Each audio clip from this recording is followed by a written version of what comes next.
Okay, here we are. Hello, everyone. Uh, well, Laura is trying to work out to iron out some technical issues, I think. Yeah. You gave up? I gave up. You gave up? That's Okay. fine. Don't need headphones So, if my computer doesn't want to make it happen.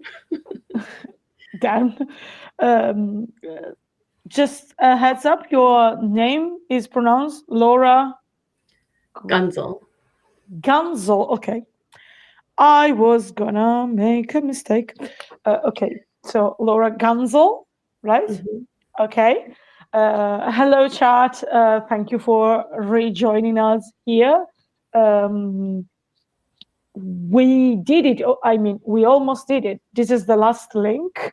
So 3 more hours and then it's done.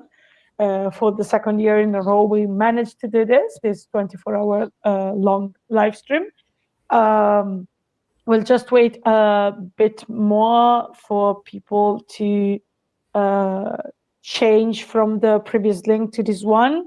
While we're here, thank you, Nia, for being again in the background as tech support. Thank you so much. Please go to sleep at some point. Really go to sleep. But I know I'm not going to convince you, but I will try. So let's have just one more minute. I think that at this point, everyone's probably here. So I don't think it's necessary to introduce myself again to the chat, but I wanted to introduce myself to our wonderful new guest of the evening, morning, afternoon. I don't know, depends from where you're watching. My name is S, pronounced she, her. I am an ASPEC activist. I'm part of an ASPEC Italian advocacy group called Rete Lettera.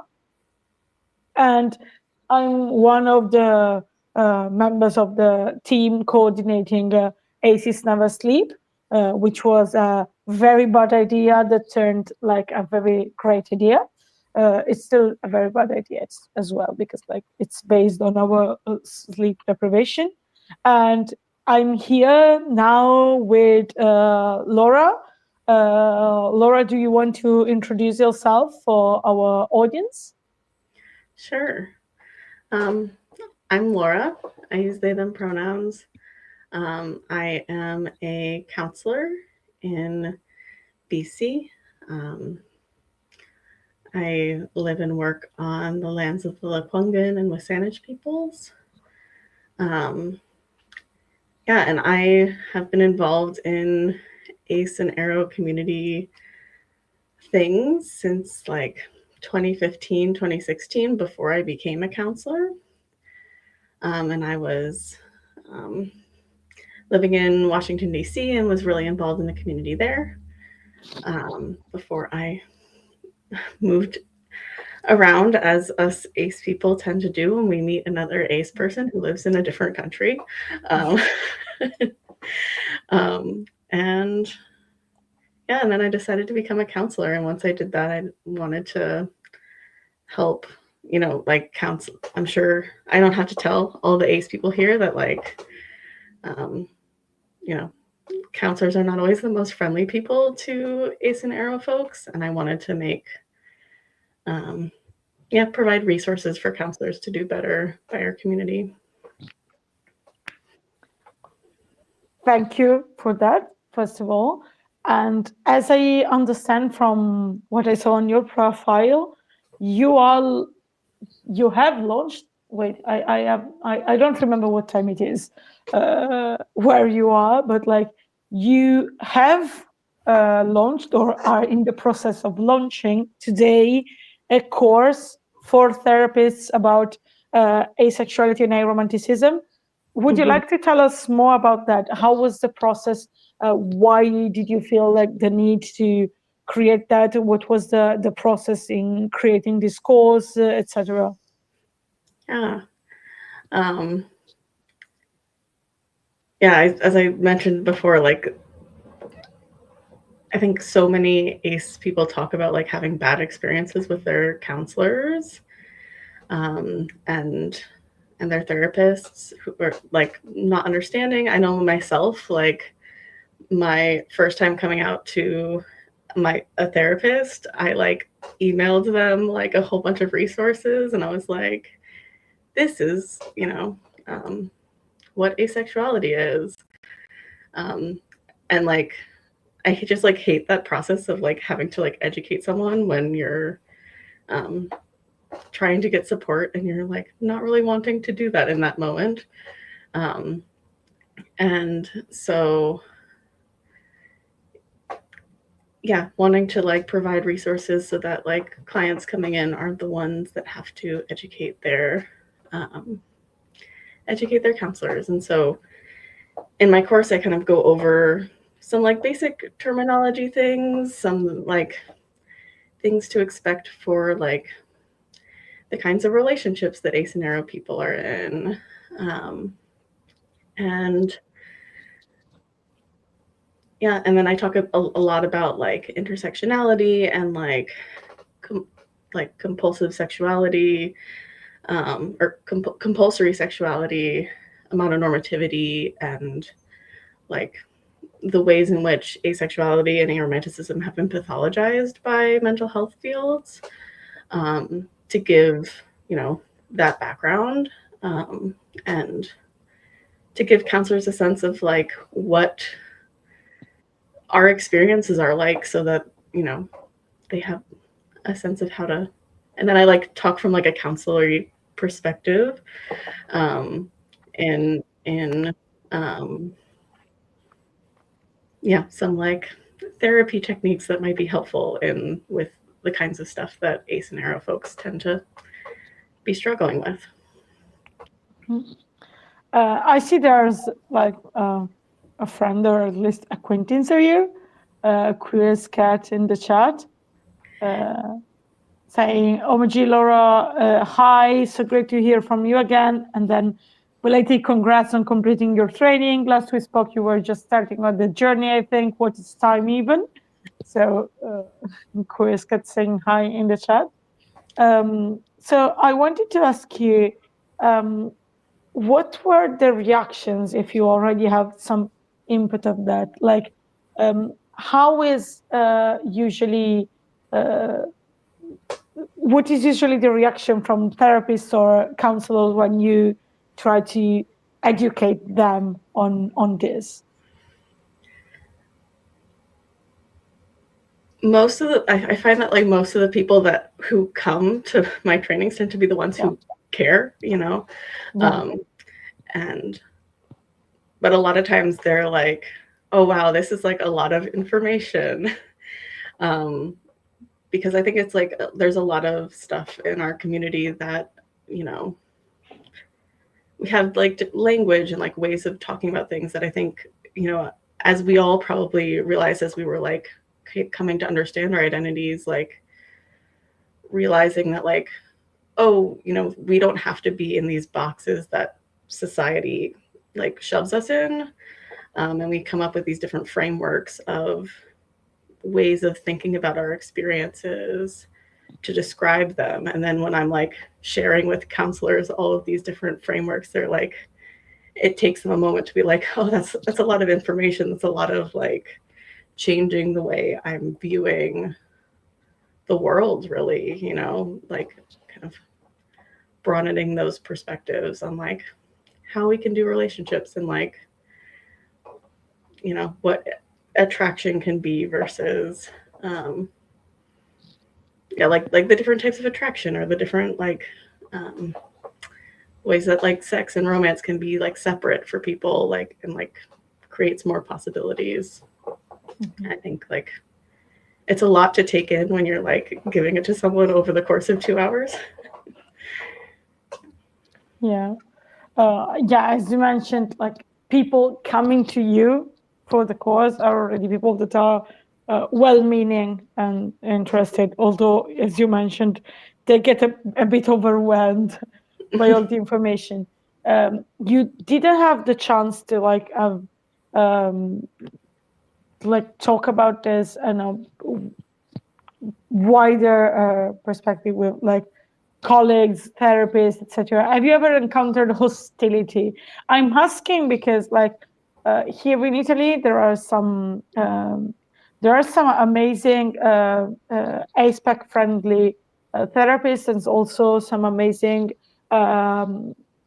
ACE or ASPEC therapists working specifically in doing research about ACE and neurofilament therapy, or making courses for other therapists.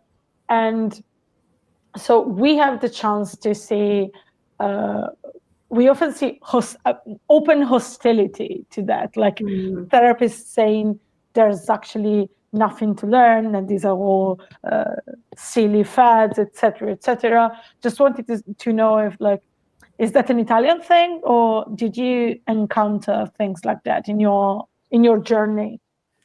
I don't think that's an Italian thing. I think that's definitely something that is more broad. I think I've isolated myself in like a little bubble a bit of you know, most of the other counselors I talk to are like queer and trans affirming and neurodivergent affirming counselors.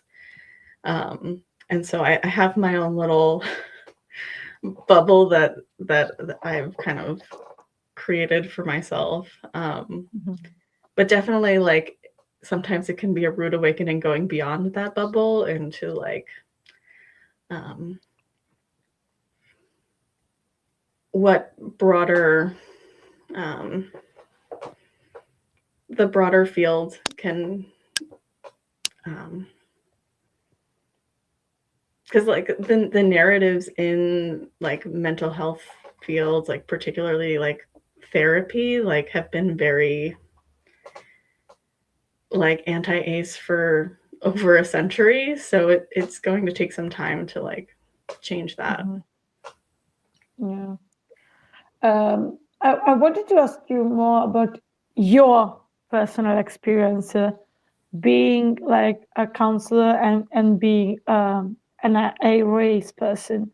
Like, how did it impact your journey and the journey as queer as Kat defined it in becoming a counselor, and maybe also deciding that you wanted to become a counselor? How did these two parts of yourself intersect, like being an ASPEC person and being or wanted to become a counselor? Yeah. I think, you know, my time in ACE communities and like really showed me how important like connection is, and like finding people who get you and like who kind of get your experience on a deeper level, if that makes sense. And how important like connection is to like well-being and feeling okay. Because I think so many ACE people like struggle with feeling isolated, and then when you go into community, you can feel more connected. And I think that's like really something that I bring to my counseling work, is like the power of community, and like we can make community happen. Because I think that's what so many ACE communities are. It's people like really working to make connections and to connect with other people, even when that's maybe not happening naturally. Like maybe we have to connect over the internet like this at first, and like build those connections. Yeah, so I think I have a lot of optimism there. And I also like, you know, there's lots of ways in which our experiences are very complex. And I think just like honoring like the complexity of our experiences is another thing that I find really useful as a counselor, that I've learned from being in ACE community. Yeah, I don't know if being ACE necessarily is what directly inspired me to be a counselor, but I think that was more not wanting to be a teacher anymore, and I needed to do some other career. But definitely the prospects of like being able to take the like advocacy work I was doing around ace and arrow experiences and like put that into practice in a field where that is really needed was definitely a like drawing aspect of like, oh, that'd be cool. That's something cool that I could do. You have already mentioned this and probably already answered to this, but I don't know if you saw that in the chat you received a question that was specifically what inspired you to become a counselor. So you would say that what inspired you was not wanting to be a teacher anymore? Yeah, Pretty much. a little bit. I really like working one-on-one with people. I'm tend towards being a quieter person, and a room full of very excited children I don't always have the energy for, and so working one-on-one with people tends to be a it's interesting that like there's another question saying while contemplating contemplating the same path, educator to counselor, how was the transition? If you can get through the like going back to school piece, yeah, once you get through that, then it's really like I work in private practice, so I can create my own schedule and make things work for me in a way that I never was able to do as a teacher, and so I really enjoy that. It has its drawbacks, like there's less stability and things like that, and the actual like transition of going back to school can be kind of rough, but on the other side of it, it's nice.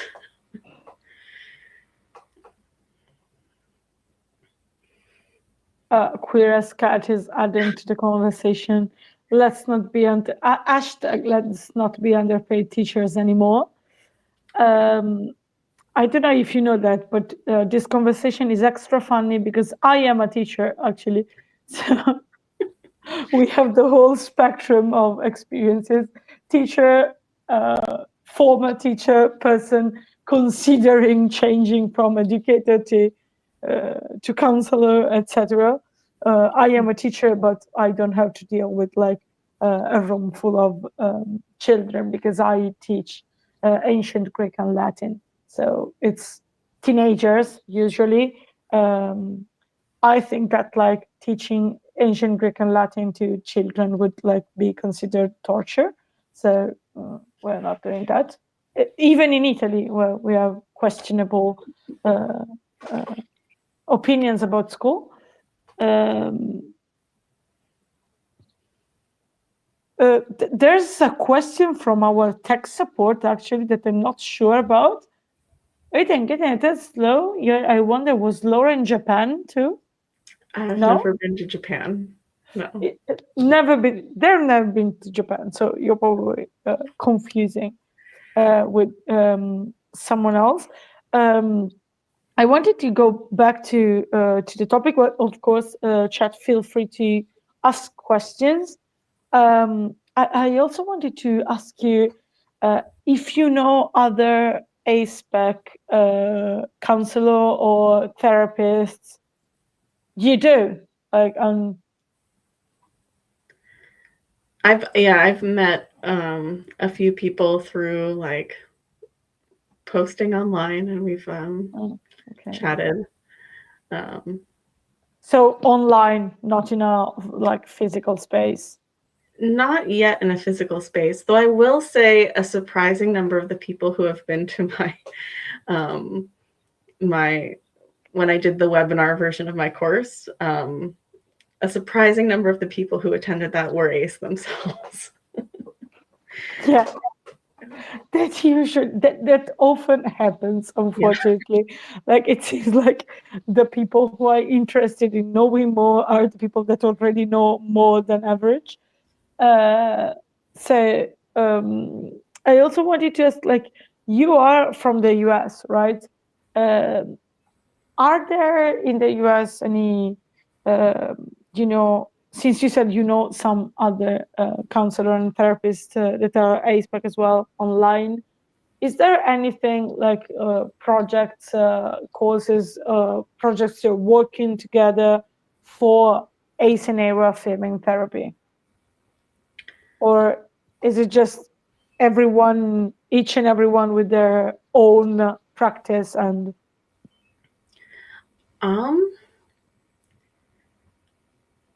I'm not connected into anyone like working together. I think we support each other.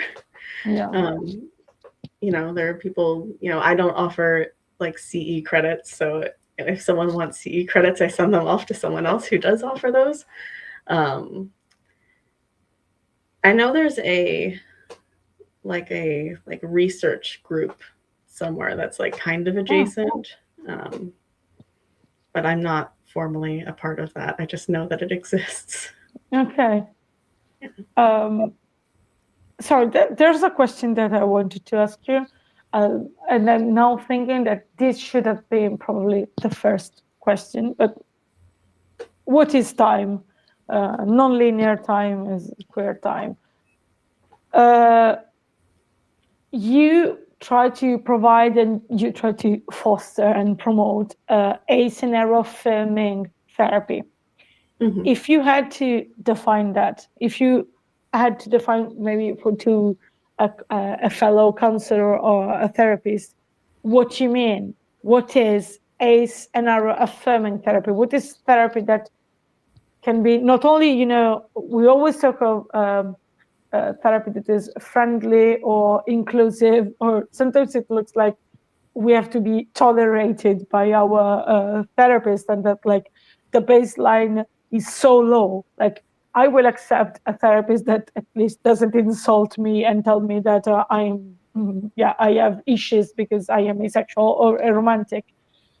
We're talking about ACE and ARO affirming therapy. I really like that you use that term instead of inclusive or friendly. What do you mean? What is ACE and ARO affirming therapy to you? Yeah, I think like there's that foundation of like knowing what like the words asexual and aromantic mean, and like other identities. Like there's not having to teach your counselor is like the first part. But then also going beyond that, like, recognizing that one, like, healing from trauma doesn't mean that like people are going to be like normal according to like cis hetero allonormative like standards, and recognizing that healing can look a lot of different ways, and also like helping people unlearn the narratives that we've been taught that say like that one particular way of being is the right way to be, and like actively working towards like building community and unlearning compulsory sexuality, unlearning a mononormativity, and finding different ways of like existing in the world, even when that's hard.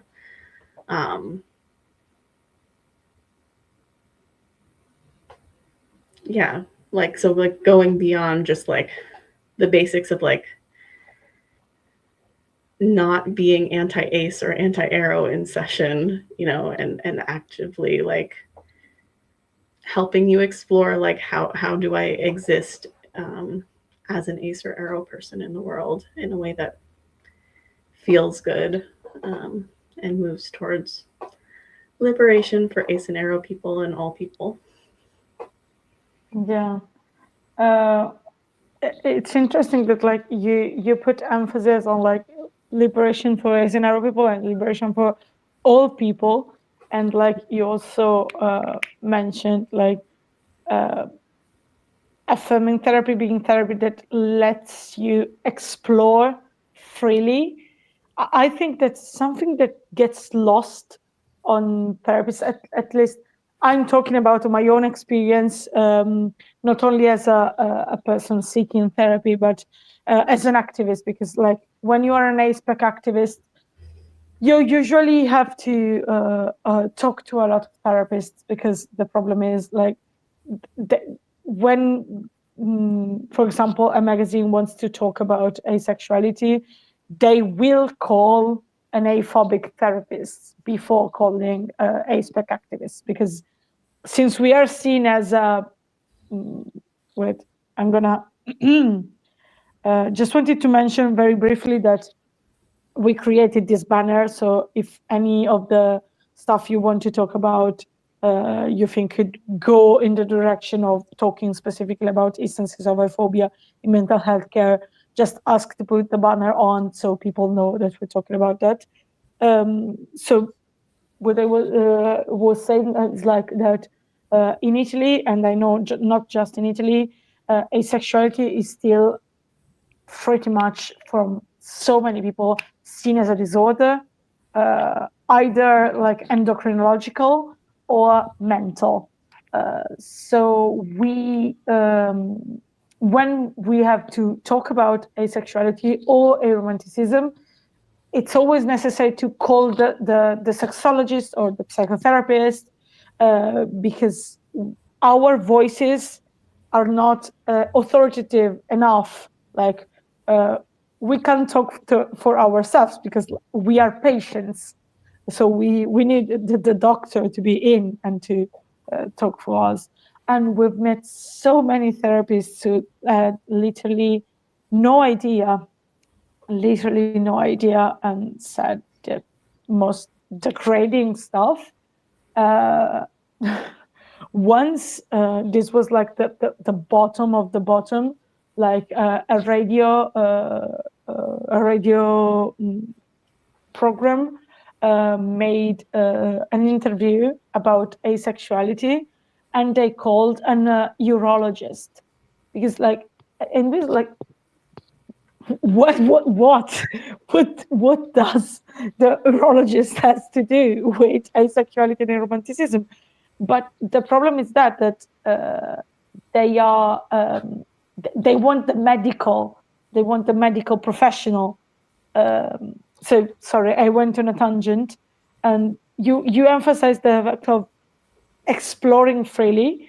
And when we encountered aphobic therapists, most of the time what they opposed to us was that we were ignorant. We didn't know that there can be so many other problems. Not everyone is asexual, not everyone is aromantic. There's also people who have traumatic experiences, people who do have endocrinological problems. And first, not the point, but second, I think it was what gets missed a lot is that being ace and aro affirming is gonna make the patient, make the people feel at ease exploring their feelings. Like if I was undecided, if I wasn't unsure whether something I'm feeling and that maybe is making me feel bad, I'm not sure, am I asexual, or do I have suddenly a low libido due to a traumatic experience? I want to explore these feelings. I could never go and feel safe with a person who doesn't want to listen about half of the possibilities. How can I explore the other half? Maybe it's really like that. Maybe I'm living a traumatic experience. How do you expect me to trust you to unravel that with you? I see you saying yes, yes, yes. So I guess this is something you try to explain to your colleagues, and they don't usually catch up. Am I right? Yeah, it's one of those things that, like, especially coming from like a disability justice perspective, which is like the other half of the things I do as a counselor, like the things that are ACE affirming are also what you should do if someone isn't ACE. Like, or like if someone has trauma, or if they like all of these, like, what if it's this, what if it's that, like the answer is still the same. You still don't push people to have sex that they don't want to have. Like, it's still the same answer. And like, maybe, like, I think there's a lot of power in like the way ace people are, the way we like embrace ourselves like as we are. And like, just because someone has experienced trauma, or maybe something about their body works a bit differently, like they can also embrace themselves the way they are. And like, there's nothing wrong with that. Like, there's nothing inherently better about being able to have sex, you know? And I think that's like one of the points that I try to get across in the work I do educating counselors and therapists, is that it's not just like learning how to be ace and arrow affirming makes your work better for all of your clients. It doesn't just like help your ace and arrow clients, it helps everybody. No. There's kind of a long question. Wait. So, yeah. Laura, have you seen any progress being made specifically in the relationship therapy space? In the relationship therapy space? I feel many of us come to the realization that we're ace while in the midst of a relationship. And I think that, okay, there's a sequel. And there's so much potential for adult trauma and damage that can happen when an ace is in a relationship therapy, trying to make the relationship work, when the problem is perhaps tied to sexuality. Yeah, there's definitely a lot of like in therapy spaces, it gets talked about as like the lower desire partner. And there's all these like, a lot of times the framing ends up being like, how do we make the lower desire partner want sex more? And like, a lot of times, like, there are like slightly more affirming ways that like, it's like, oh, we should maybe not put so much pressure on that person. But still there's this like, this idea that comes up, or like there's like this background pressure of like, oh, we're taking off the pressure so that you will want sex more.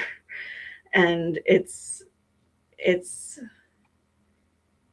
yeah, there are a few of us who are like trying to like teach other therapists and counselors that, you know, maybe that's not the way we should go about things. Maybe we need to like look at the way there are pressures for ace people to have sex that they don't want to have, and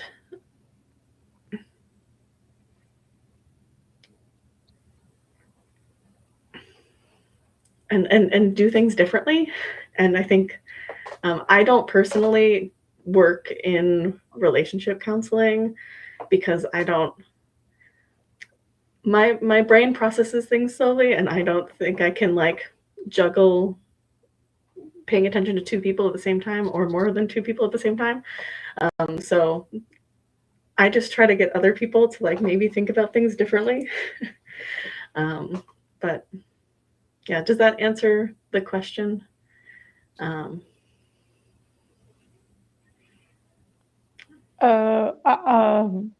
We'll have Queer Sketch say if this answered the question. I just wanted to say that like we still have a problem with like yeah, Queer Sketch says thanks. We still have a problem with like wanting sex being seen as the natural state, a measurement of your health, and a measurement of the health of your relationships. If you don't want sex inside the relationship, there's suddenly something that's not working. And so like, it's very important what you mentioned before, because I see so many ace people struggling with this, that there's an immediately more possibility of abusive dynamics and relationships coming out if one of the two or more people is inherently from the get-go feeling like they own something, like they are taken away. Like asexual always, I often a sexual relationship with allos are often depicted with like selfish people that are forcing the poor allo person to live without something that is vital and important on them. That's a horrible way to conceptualize that. And we would never conceptualize it in the reverse way. Yeah, we would never put that on, or maybe there. I think especially in the context of like a long-term, like in the context of a marriage, like we would never put that kind of pressure on like the person who wanted more sex, of like, oh, you're bad and wrong for wanting that. And maybe, I don't know, I don't want to say never, maybe there are cultural contexts in which like there might be that kinds of pressure, but like in like, yeah, like what if we just like acknowledge that like maybe these two people want something different, and then like if we accept that, then where do we go from there? Like what are the possibilities where both people get to be okay and not get pressured into things that they don't want? I can say that like there's less focus maybe on this. It happens more rarely, but I can say that a quote unquote funny thing is that I some months ago I experienced that in on the romantic side of things as well, because like I have a queer platonic relationship, and like when I say that I have a queer platonic relationship, everybody queer people I know are very supporting and yeah, so nice, slay, okay. When I mentioned that I am alloromantic and the other person is aromantic, they suddenly, I literally received pitiful looks, like people feeling compassion for me because they felt like I was being held hostage and I was probably madly romantically in love with my queer platonic partner, and they were like this cold person that didn't care about my real burning romantic desire. I found that so weird and so ridiculous, and at that point it made me laugh because like we are friends, we literally like each other deeply, we've been friends for a long time, we've been ASPEC activists together for a long time, so we know what this is and we can laugh about it. But then I thought about another person in my place, like suddenly seeing people looking at you with pity. How could you not feel that something is wrong? And I imagine if someone went to my queer platonic partner, looking at them like if they were like a horrible person for being simply for being with me while being aromantic, they wouldn't care because they are who they are, as I said before. But another young aromantic person, how would they feel in front of this? So yeah. And it also doesn't feel good when you like, there's something that you actively love a person for, and for someone to feel pity for you for being in a relationship with someone who has a trait that you appreciate and love about them. That doesn't feel good. yeah, that was weird. Like having people looking at me that way was kind of weird. I see that the chat is being a bit lively. Branca wrote, I am an asexual. who is also sex repulsed due to something I experienced. And if a counselor or a therapist just recommended to just have sex to someone like me, I just slap to the face. It's just a slap to the face. Sorry, I read that you would slap the therapist to the face, which I'm not saying I approve, but I would kind of approve. Sorry, no violence was promoted on this stream, but yeah, I can understand it's a slap, that being a slap to the face. Yeah.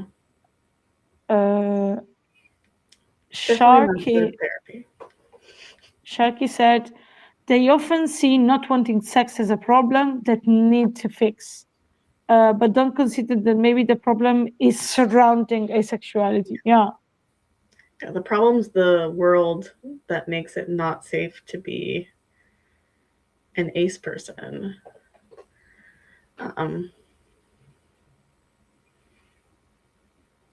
Let me see, there was a conversation in the chat. That's not good, Bronk. I'm just sex averse, but I've heard perspectives from repulsed aces. It can be rough in an over-sexualized world. Also, Sharky was sorry, Sharky didn't see that you were completing your comment. He said the problem is surrounding asexuality, like self-acceptance or dealing with aphobia. This is a very important topic. Like people saying you are miserable because you are asexual. Yes, because I am asexual, and you are tormenting me. If you start tormenting me, I can assure you that I would be asexual and happy. Let me be. So yeah. Also and about sorry. Another thing, I don't know if we want to do a content warning for sexual violence for this. Okay. But another thing that people often experience is like, you know, feeling pressured into having sex and like even if it's like technically consensual, like that can feel the same as like experiencing some other kind of sexual violence, and that can be hard to, like, you know, therapists are supposed to be there to like help you through that and to help you like recognize your experience, and if they don't have the understanding to be able to help you through that, then that can be like a rough place to be. And so I think there are, you know, once I read I've read multiple experiences like this from asexual people, that these things really make me wonder why these people became therapists in the first place. Something that is really devastating is when at first it seems like you mentioned you're asexual and your therapist seems accepting. They don't say anything. But then after some sessions, you suddenly mention something else. I read the experience of a person mentioning that they had pelvic pain, and suddenly the therapist had like this gotcha moment. We said, "Ha ha, that's why you're asexual." I mean, I have a degree in classical philology, so I am in no place to judge the work and appropriateness of a therapist. But I don't think that this would be good therapy in any case. Yeah. no. And also it's like ignoring the fact that it like there's never the consideration of like, oh, maybe being an ace person in the world is hard and this is a way your body is protecting you. Like they don't think about it the other way around. They just think of it as like, oh, everything's causing asexuality, whereas like we experience trauma in the world as asexual people, and like that can have an impact on us. And sometimes we experience trauma because we're asexual, not the other way around. It's not that trauma is causing our asexuality. Yeah. And that often gets missed. And sometimes they have nothing to do with each other. And they're just like random coinciding things because people have more than one thing about them. Yeah. I think that like many activists have mentioned this, but I think that also Angela Chen in ACE mentioned like dwell a bit in this, like the idea that there's the perfect asexual, like we can't have any mental illness, we can't have any chronic pain, we can't have any disability, we can't have any neurodivergence, because if we have any of these things, suddenly people are going to say that, well, that's what caused asexuality. So in order to be fully accepted, maybe as asexual, we are kept to a higher standard than any other person. Like, and it's an impossible standard. Yeah, it's an impossible standard. Like if you collected all of the different things that you need to be in order to be that, to be allowed to be asexual, unassailable asexual, or whatever, like those things are contradictory. They contradict each other. And so basically the culmination is that people who have that perspective just don't think asexuality exists. Yeah. In the end, that's the point. There's something I wanted to ask you. I don't know if this is going to be our last question. Also, if the chat has anything else to ask, feel free to do that. We still have 10 more minutes. On your profile, it says you are ACE, you provide counseling, ACE and error affirming and COVID conscious, grounded in disability justice and thought liberation. I wanted to ask you more about that and ask you how does, also in your practice as a counselor, how does disability and fatness intersect with the ACE experience? Because I think there are many ways in which these three experiences intersect in different ways. I think we have already hinted at something like that. For example, we've already mentioned disability when listing all the standards. So I wanted to say also, to ask you also, this being grounded in disability justice and fact liberation, how does it contribute to your work for ACE and error affirming therapy? Yeah. I think it's partially that idea of like that there can be a perfect asexual. I think it like I really just like I throw that out the window. Like we're going to talk about all of the like complex experiences. We're going to talk about the fact that disabled ACE people exist. And I think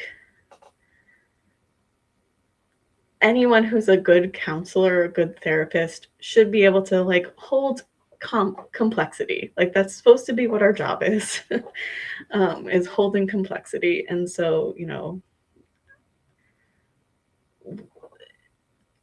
yeah, I think the pieces of my work around disability justice and fat liberation, like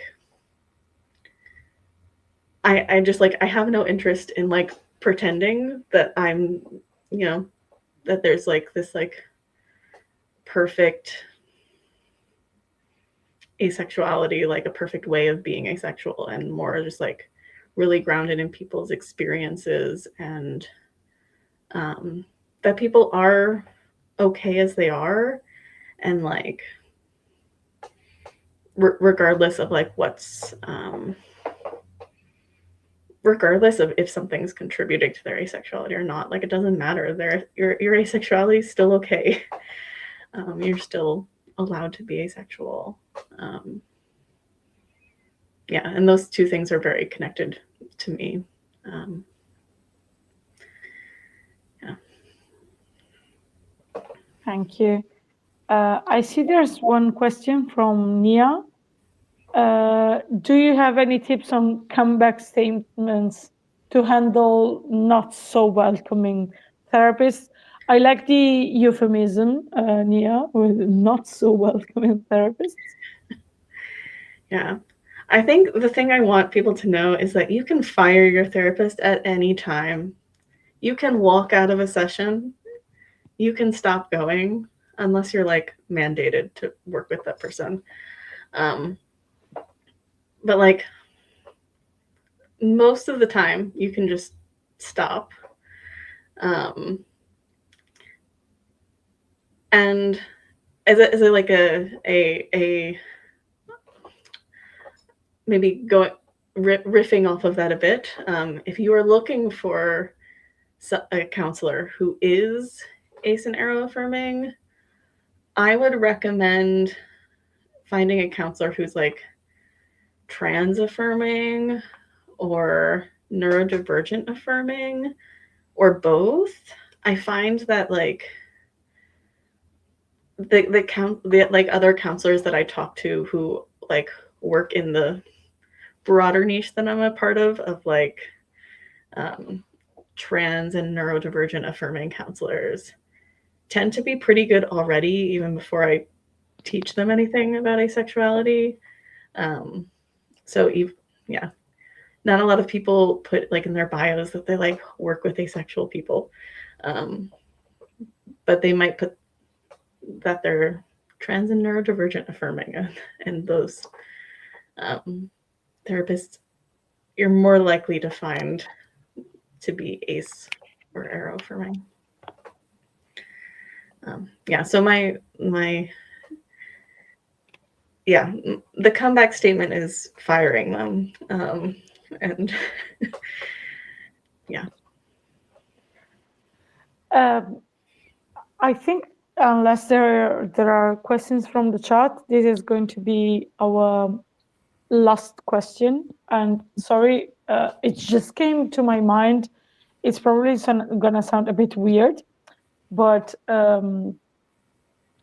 I have a friend who is a therapist, and this sounds like I have many gay friends, but like I have a friend who is a therapist, and I usually joke with them. I usually say that like there are two professional categories that are afraid of saying the words "I don't know," and these two are teachers and therapists. And I say this a bit as a joke, but it's also something true that I have seen so many times. Like therapists, I ask them, "Do you know what asexuality is? Have you ever worked with asexuality or aspect people?" And they say yes. And then from how the conversation goes, it's clear they are trying to extrapolate the information from me because they actually didn't know, and they are going to go and look it up. Maybe, okay, I'm not talking about the people who won't look it up and simply won't care. I'm talking about well-intentioned people. And I wanted to ask you if it's your experience as well, and why is that? What's the fear? Personally, I would really appreciate it more if someone told me, "I'm sorry, I don't know about this, but I will try with the tools that I have to educate myself. Let's talk about this in the next session." But it seems like therapists are scared to do that. And I think the only other job I've seen there's as much as that is teachers, because we are so afraid of saying "I don't know" in front of our students when we shouldn't, because we're not paid for knowing everything. We're paid for providing the students with the tools for looking for answers about what they don't know. But yeah, I wanted to ask that. This just came up to my mind, and I wanted to ask you what your experiences on this. Yeah, I was laughing a little bit as you were telling, because I'm like, that's such like a classic, like I think there are things that like therapy school teaches therapists that are not helpful. And I think like this idea that we need to like know everything, or like um, know the exact right response in the moment, and like tends to be one that a lot happens to a lot of therapists as we um, learn to become therapists. And so um, yeah, you know, therapists are humans too, and that's like a very common shortcoming that a lot of us, even who like try to be like more authentic, like always, it's always a journey of like trying to like show up authentically um in a space, especially when people like you know, sometimes people expect you to like have a certain professionalism, and like like managing people's expectations of like what therapists are, how we are, when we're also just like humans too. um and so I think, yeah, I think you're spot on in that like what people generally want is for someone to be honest, Yeah. straightforward and caring. And sometimes us therapists get in our heads sometimes, because we're also human. um Yeah. yeah, and Laura, I think it's also I like, if you have a good therapist, you can name that to them, be like, you know, it's fine if you don't know. okay. So You're allowed to call them out. yeah. Um, Laura, I wanted to thank you. I'm just gonna put this comment up because I think it expresses what we wanted to say. We appreciate Chris Kat saying we appreciate everything that you're doing in your field and our community to advance awareness and understanding of asexuality. You already know this, but just want to affirm you're changing lives. Thanks, Vesper. I see there's another question. I don't know if we have time, like we have literally 1 minute, because I see that the next guests are already in the waiting room. So just in 1 minute, what advice would you give to someone who considers becoming a therapist or a counselor? That is a big question that I don't Yeah. know that, there's probably a lot of advice I could give, but like none of it's coming at this moment in time. So if you want to like, I don't know, if we want to share my Instagram, and you can ask me Yeah, that there, and then maybe I can share more information. here it I don't is. know. So Anthony, here it is. And also Branka, if you want to have an answer to your question.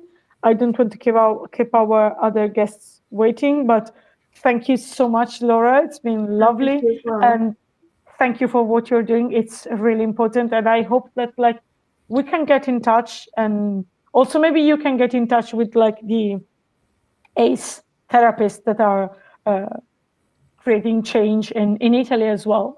Maybe you can exchange notes, you know. Mm-hmm. So thank you so much for being with us. Thank you as well. Bye. Take care. So Katrina and Catherine, I'm gonna put you on stage now. Just wanted to give you a heads up before putting you on. So okay. Hello. Sorry, let me okay, we don't have the banner content warning aphobia in mental health anymore. That was a heavy banner. Hi, Catherine. Katrina. Fun fact: I didn't say that before, but like my legal name, my birth name is actually Katerina. So we now have all different variation of the same name. Right. I find that extremely funny. So here we are. Okay. Before we start, I just wanted to ask, I think that you mentioned you're going to show something at some point. If you want to check if everything works with sharing your screen before we start, like so that the tech support can help in case you need. Okay, let's see. As you prefer.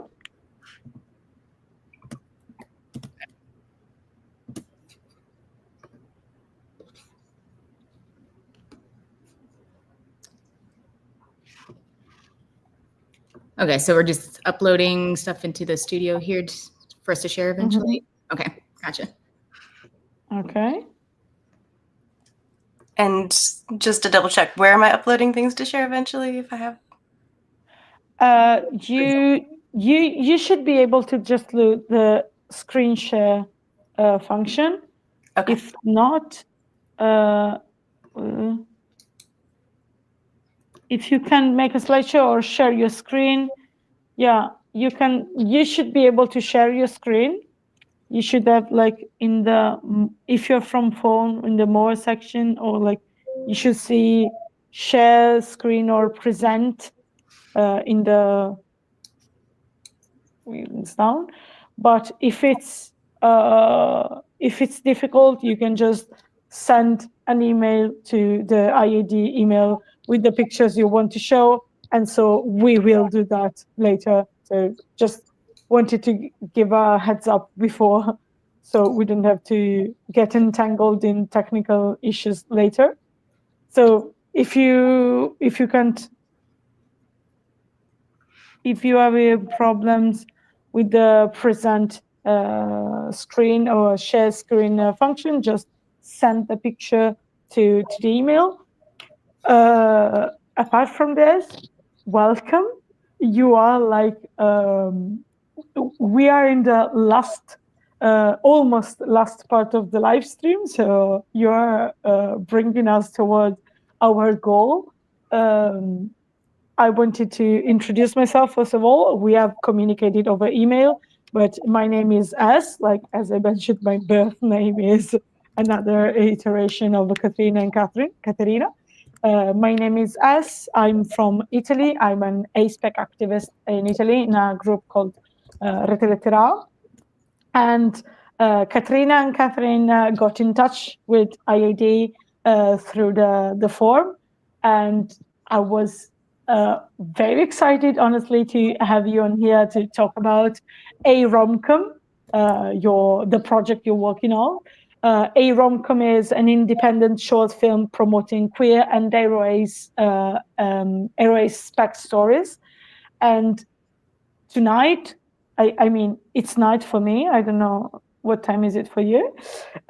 Tonight we are here with Katrina, who is a writer and director of a romcom, and Catherine, who is a producer. So first of all, I wanted to ask you if you want to say something more about yourselves to the audience, and also something more about this project. What is a romcom? What is a romcom for you? What is a rom-com? So a rom-com is a short film that we filmed this past January. So the logline for a rom-com is: while stranded in a small Icelandic town during a winter storm, a nosy woman develops a squish, a platonic crush on the badass, aloof owner of a found GoPro, who starts to open up once they discover that they're both on the asexual and aromantic spectrums. So yeah, it's a short film, around 20 minutes. And we are in post-production right now, trying to edit it and get it all finished. But yeah, we've been working on this for quite a while. Catherine joined as the producer back in 2023. So we're excited to be making progress and to hopefully have a finished film soon. Do you want to tell us something more about like yourself, your story, and how come you decided to work on a rom-com? What brought you, Katrina, and what brought you, Catherine, as I understand you, like join the project later? So I wrote a rom-com. Okay, so a bit about my background. My background is in science, video production, and communication. So I've mostly worked in digital video. I used to be a video producer for NASA's Hubble Space Telescope and currently do some freelance work, and am an associate science producer for NHK, which is Japan's public broadcaster. So I have a lot of video production experience. I also have a lot of experience in community theater as a performer and director and producer. And then I've edited a few narrative short films as well. So I'm excited to kind of apply those skills and bring them together for my first narrative film that I'm directing and writing. And so I wrote it back in, what was it, 2021, I think. It was part of just a writing exercise with a hobbyist film group. We were practicing writing short film scripts and gave each other prompts for genres. And so those genres I got for my prompt were a rom-com, a travel story, and a detective story. And you could choose one or put them together. So I was thinking about putting all three together, and we were just writing these short scripts overnight. And so I thought that the easiest way for me to write a script quickly was to base it off of real experiences. So I took this real experience I had in Iceland, where I lost my GoPro on a glacier, and then there was a snowstorm, and we got stuck in the small town Vic for a while, and the Icelandic Red Cross opened up the gymnasium there for people to stay in overnight. So I took that as kind of the framework for our plot, and then turned it into a rom-com, but a platonic rom-com, because we always need more representation of asexual and aromantic spectrums. So I thought that would be fun to sort of create this wish fulfillment story of two strangers becoming friends in this scenario in Iceland. So that's the origin of how I wrote this story. And I just wanted to mention, like, there's a comment for you, Katrina. Queer's Cat saying, wow, starstruck at Katrina's extensive international experience. So you have fans in the chat. Okay. Yeah, I love that backstory. Absolutely, me as well. I didn't know this about how a rom-com came to be. Catherine, I also wanted to ask you how it came that you joined the project. Yeah, so I had worked with Katrina in our local Women in Film and Video chapter on a project, and I was one of several directors in a very sort of experimental group project, and she was an actor there. And she reached out to me because I had made a asexual short film, and I had put it on my website that this is the kind of projects I want to keep working on. When she reached out to me, it was like perfect timing, because I was really excited to work on something new, but I didn't quite know what yet. And so it was just really great timing that Katrina reached out. That's great. Well, you've just mentioned that, like, you created a rom-com, but a platonic one, because the community needs more. We need more platonic rom-coms. Personally, I wholeheartedly agree. This is obviously a project that is very important as far as aspec representation goes. So can you tell us a bit more about what you think the impact, the importance for the aspec community can be, and maybe if you have already had some reactions from the community, some positive reactions that maybe warmed your heart that you want to share? What was the response from the community? Yeah, so our first opportunity of getting some response from the community was when we put out our casting call, and this was back in the fall of 2023. We put out a casting call for actors local to the DC, Maryland area over here in the US, for queer actors who are interested in being in a film project that was about two aromantic and asexual characters. And in the form submission we had for them to apply, there's one question where, why would you be excited to work on a project like this? And we got just so many submissions. I think in the first day alone, we had 50 submissions and ended up getting around 70, 75 total. And a lot of them wrote about how they're excited to have more queer media in general, and particularly to have more media about the aromantic and asexual spectrums. Some of them were on this one or the other of the spectrums themselves. Some of them mentioned that, I have a friend or a family member. And so it was exciting getting that first bit of feedback and a lot of interest from our local actor community. And of course, we only have 4 roles in the film, but the wheel started turning about how can we involve more people, and how can we kind of utilize all this interest to help raise funds for the film. And so, Catherine, do you maybe want to talk about kind of the in-person event that we had and some of the interest we got from that? Yeah, so there is a bookstore. That's the word I'm looking for. Excuse me, I have allergies, and so my head is very stuffy and running a little slow in the operating system today. So there was a local bookstore, and they had a ACE manager who curates asexual books, which is really exciting. And they were really down for helping us do this promotional event to help us raise funds.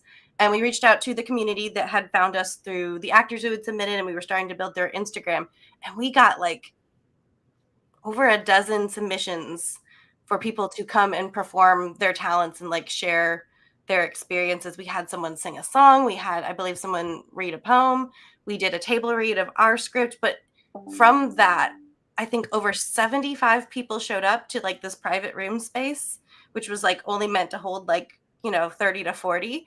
And it was just, maybe I'm wrong about the numbers on that, Katrina, maybe it was even more, but it was so surprising to see that something we had advertised and put out for, we got all this people coming to support it. And so that was really exciting to see.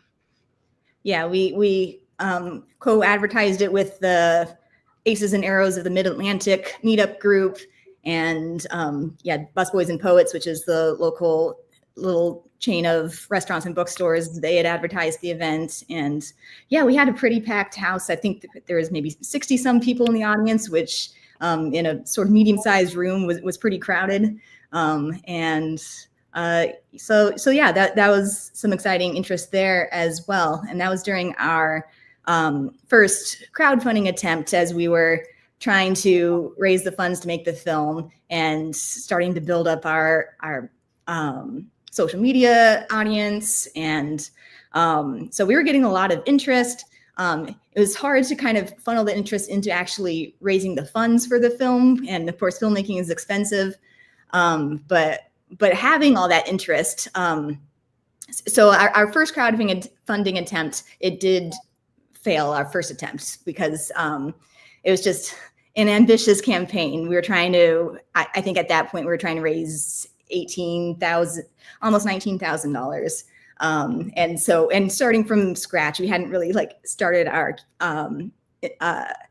like I said, this was my first film I'm directing, and we're starting our Instagram from scratch and everything. So it was ambitious for sure, but having so much excitement from the community and people telling us how much the project meant to them kind of gave us the motivation to keep trying to raise the funds to make this film happen. It really proved there was an audience there and people wanted to see it. Yeah, that's amazing, honestly. And also, I think it's, at this point, I'm convinced it's a common experience to organize something, anything, ACE or ARO themed, and then being extremely surprised about how many people come. There's always more people who are interested, want to support this project. And then when we do, suddenly we have a room full of a number of people that was above the capacity of the room anyway. I think that's really amazing. And you've talked about this a bit already. I wanted you to go a bit more in depth about the struggles to fund an independent spec project. how was it in the end? You said you started a little bit too ambitious, maybe. How did you set things after? How was it? What were the efforts you had to do? Also, maybe did you have also some different reactions, like maybe the project not being taken seriously because, like, what even is an A-spec rom-com or something like that? I wanted to ask you about things like this. Yeah. Well, as for people not taking it seriously, this kind of goes back to when I was first forming the team. And so I'll answer that question and then go back into the fundraising part.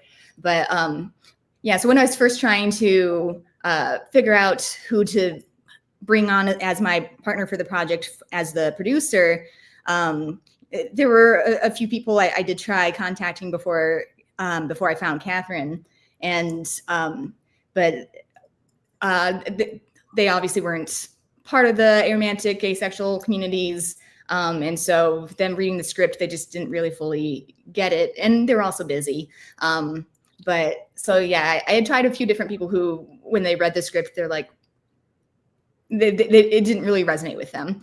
But so it was kind of a matter of finding the right people to work with the project, and who were excited to work on a project like this. And so I got Catherine, we got Maddie as our director of photography. So that was kind of the core team that we had to start with and that I've had throughout the project.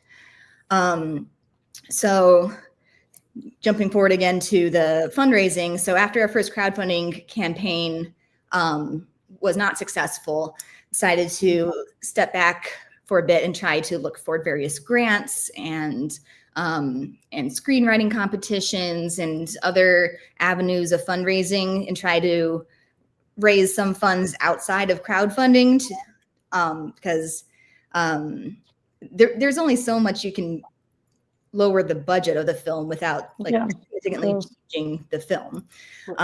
And so just trying to look for other opportunities for funding. And so looking for grants in particular, it's, I mean, any independent short film project is difficult to fund. It's not like there's piles of money waiting for independent films, but there are some grant programs. There are not as many grants for queer filmmaking as you might expect, or as I had hoped. And there's nothing specifically for asexual projects within film or outside of film. So I don't know if anyone's tried to do any sort of fundraising for any sort of asexual projects, but there's nothing that's like designated for asexual or aromantic spectrum projects. And like looking for any, like there's a foundation directory here in the US at least that can access through the library, and where you can see grants that have been made before. And I think I found only one grant on record that had been made for an asexual project, one up in Massachusetts. But yeah, so it's not something that's really already existing within kind of the fundraising landscape. And so, and yeah, so it was a lot of effort and a lot of trying to reach out to different foundations and trying to reach out to local businesses. And so we managed to get a nonprofit fiscal sponsor, which basically just holds us under their umbrella as being a nonprofit. They don't actually give us any money, but our money funnels through them. And so then it can be tax deductible if anyone's looking to make a tax deductible donation. And they also provide like help and advice throughout the fundraising. And then we also managed to get a grant from the Maryland State Arts Council, a small grant through them. So managed to do that before, and kind of putting together some pieces for a second crowdfunding attempt, and getting some people on board to try to assist with that. And so reaching out to the ARIA, I always forget what the acronym stands for, but the Aromantic Education and Advocacy Network, and Adrian provided suggestions for people we could reach out to, like in terms of publicity and getting on podcasts and all that. Alice Osman, who I believe you interviewed earlier, donated a signed Heartstopper book for us to share with our crowdfunding campaign, which is really helpful. So yeah, we spent just so long trying to raise the funds and so much effort. And so we had our second crowdfunding campaign last fall, and campaigned for we campaigned for half the budget. And then we would use the $3,000 I got from the Maryland State Arts Council creativity grant. And then the rest would basically be coming out of my own pocket. Okay. So, well, it was hard. Yes. We understand. And your reaction You did it. was like absolutely accurate. As so much It was hard, but you did it. So we are now you are now in post-production, right? Mm-hmm. Tell us a bit more about how the film shooting actually went. Was it a good experience? What were some of the highlights? What were some of the other struggles? If there were any others, I don't know. I'll let Catherine go ahead and start us off on this one. I was gonna say, it was an ambitious schedule we had. We had 5 locations in 3 days. And just for like the math of it, a minute of screen time for film takes about an hour to actually shoot and film, roughly. Sometimes it goes more, sometimes it goes less. And so we were going for a 20-minute film in about, like 15 hours of filming, 20 hours of filming. So there was some things we were trying to make sure we were on top of. The other thing about our shoot that was a little bit ambitious was trying to have snow in it. And, our weather's really unpredictable here. Sometimes we go years without seeing snow. Sometimes we have like a snow-riddled winter. And we were super lucky enough that like the week before we were coming off of like snowdrift, like 3 for us.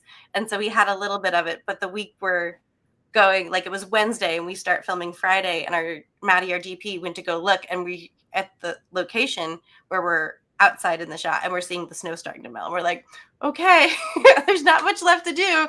So we had some lovely production assistants who that Friday when we were doing our night scenes were out there pretty much all evening collecting snow from other parts of the park, shoveling it, putting it on a tarp, taking it in someone's truck, driving it over, and putting the snow back on the ground so we could achieve the Iceland snowy look.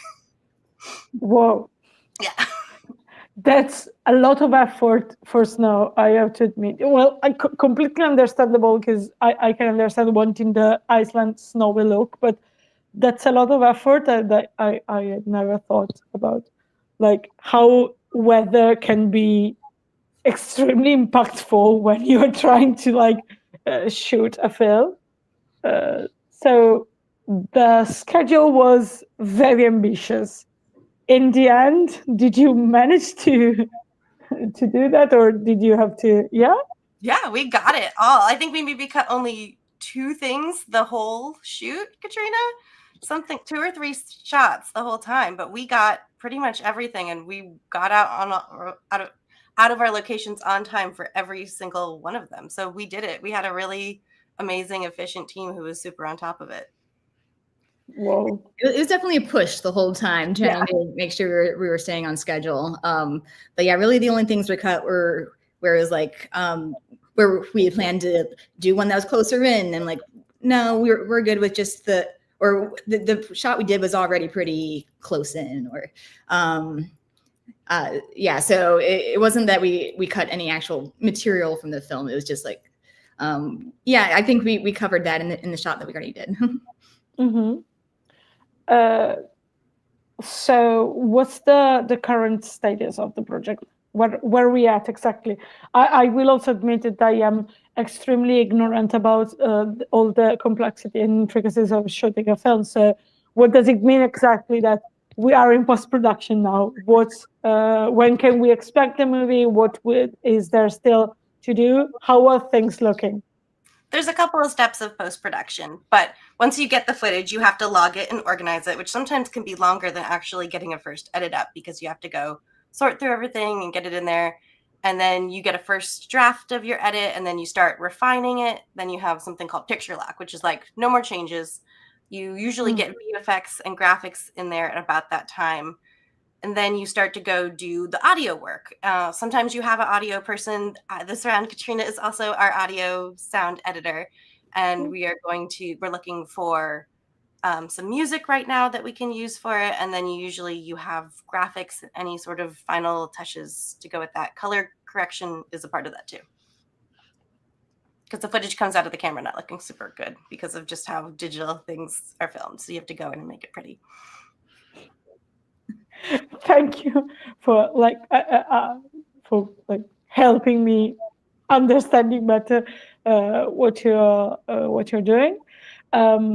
When we heard from each other via email, you also mentioned that you're doing something like, I also saw some posts, some reels in which you tagged the IAD socials, because you're doing something on the A-Romcom social media. Do you want to tell us more about that? Yeah. So we used all of our funds and then some on the film shoot, and so we're out of money. So we're trying to do.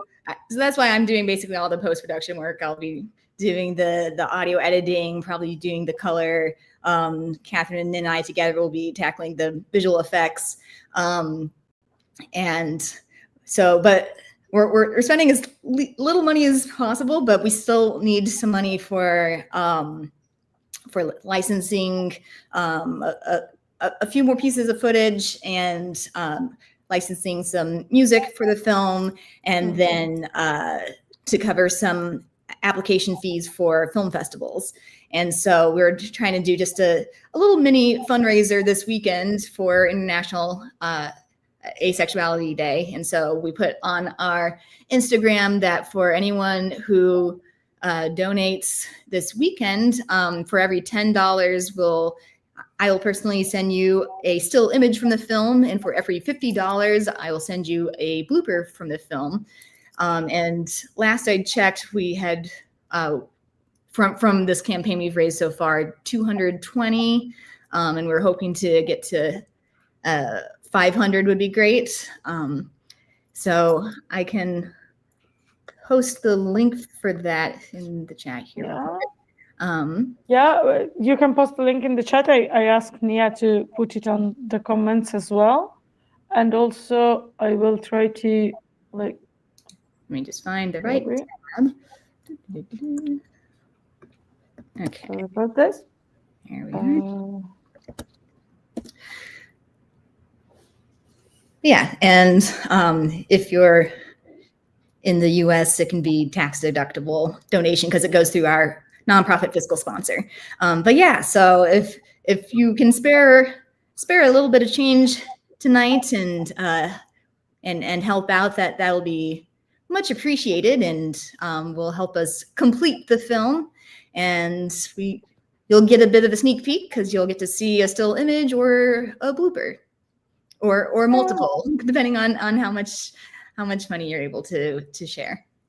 Yeah, thank you so much. So I think if I did everything correctly, you should be able to see also the post with the. Can I mention, like, it's neither here nor there, but I really like the A-Romcom font. Yeah. Oh, yeah. Oh, that's Catherine's doing. Yeah. Oh. Well, also the name, honestly. So yeah, this is Instagram's the Instagram profile of the project. So go leave a follow and go donate for the post-production fundraiser, and you can find also the information about the project here.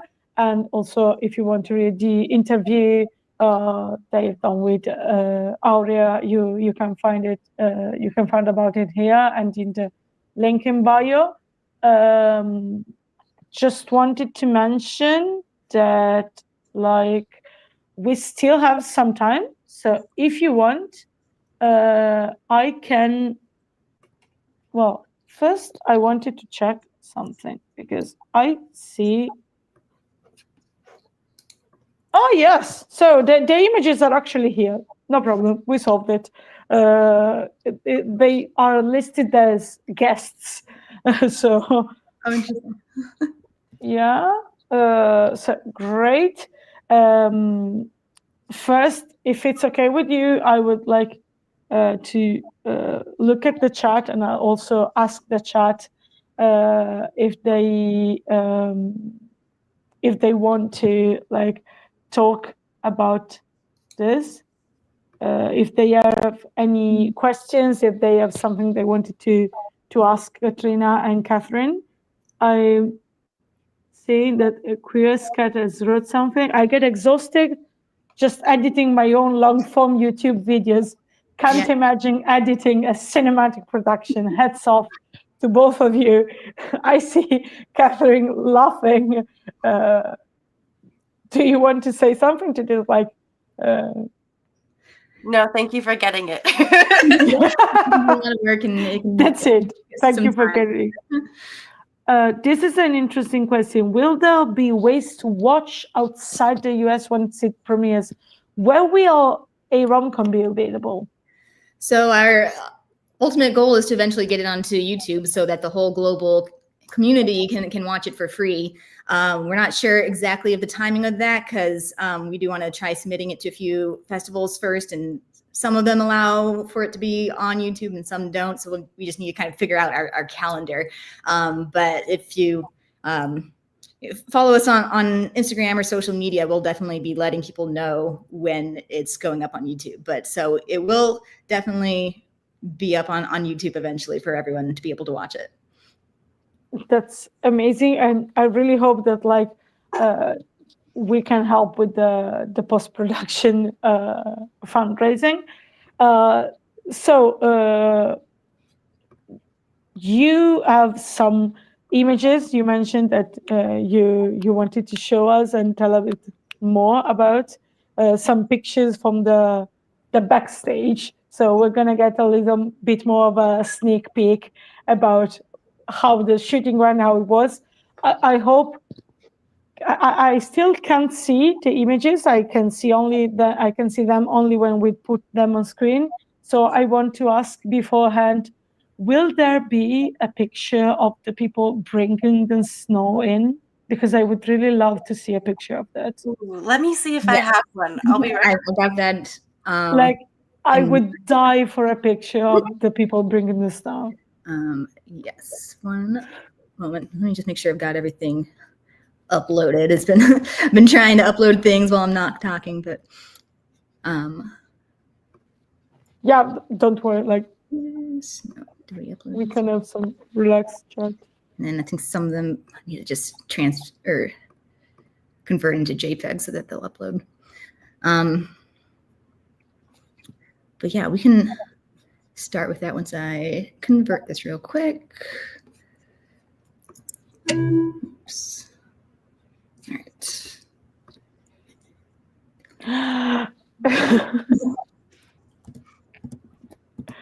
Okay, this picture is like sending me. It's amazing. Like, yeah, it's just, so that's one of the ones I was going to ask Catherine about. I was just curious how long. Yeah, so I had this idea of Catherine and I ask each other about some of these behind the scenes pictures because we were both doing very different roles on set, me as the director and Catherine as the producer. So my question for Catherine was, how long were people shoveling snow? Oh, I think pretty much from when they arrived on site at what was call time that day, like 4, I think 5. Well, I think you called the production assistants. No, you called them. I don't remember. You changed a couple of times. I think I called them at like 4 because you guys got there. They were shoveling from 4 up until like right as you were about to shoot it, like 7, I think, something like that. Okay, and I have Yeah. another picture of with the snow as well. But yeah, so yeah, they're shoveling it into the back of somebody's car there so that they could bring it from one side of the field to another side of the field and like dump it out, or one side of the park to the other side. I really admired the dedication, honestly.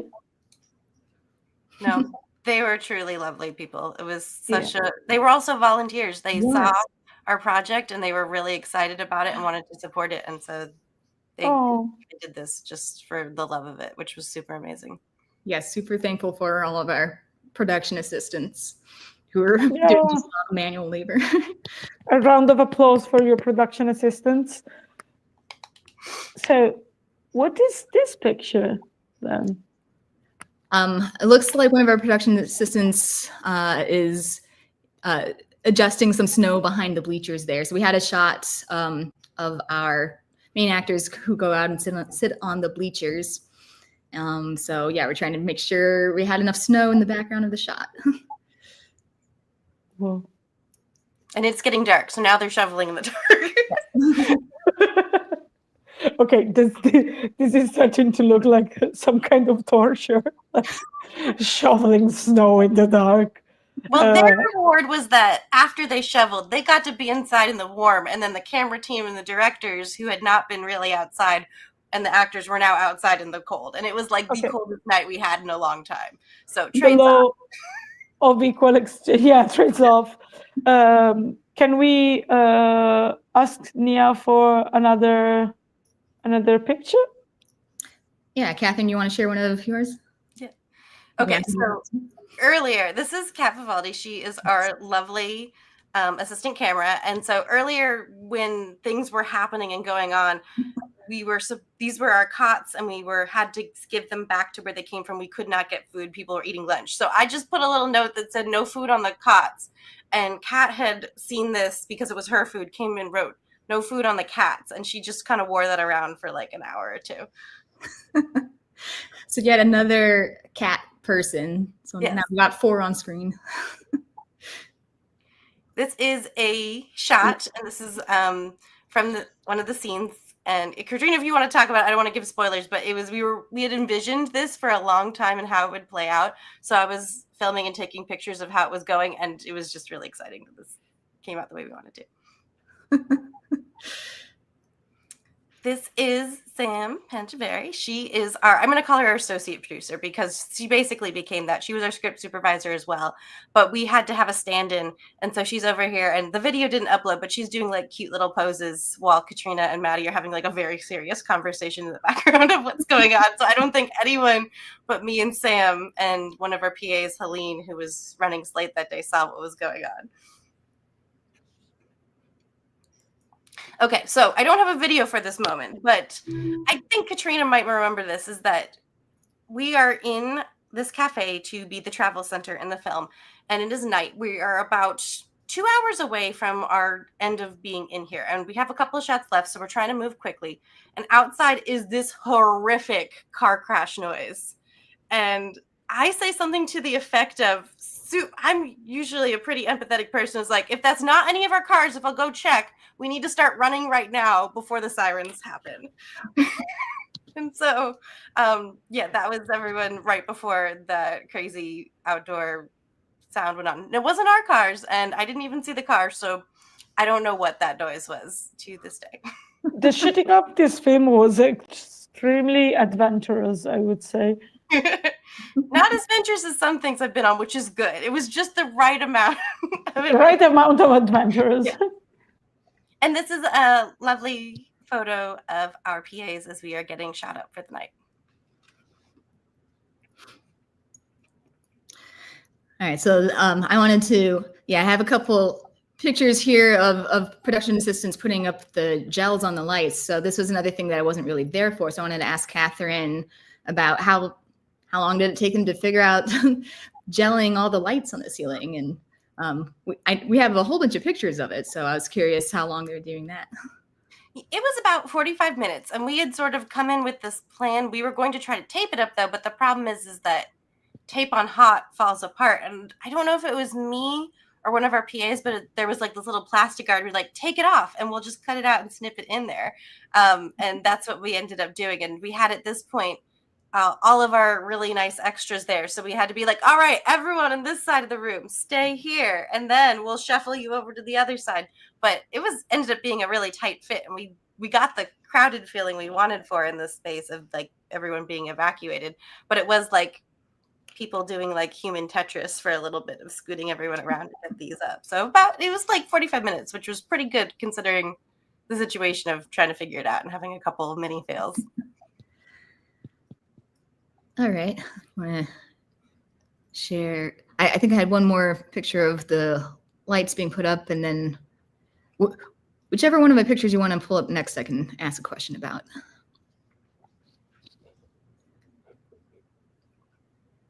Okay, yeah, so we had extensive food spreads for all the people, and this was another task that Catherine was handling. So yeah, how much effort was that to get all the food set up for all the cast, and so many different containers of food. I think that was, my fortunate part of my job was, besides making sure nothing like caught on fire or exploded or went horribly wrong or anyone got hurt, was making sure the food logistics got there. And because of our super tight schedule, it was me and the production assistants like on like a 30-minute like militant, like, food's here, set up, let's go. Cool. And then you can go to, I think it's image 7005, the one that's showing the room with all the signs on the walls. Can we pull that one up?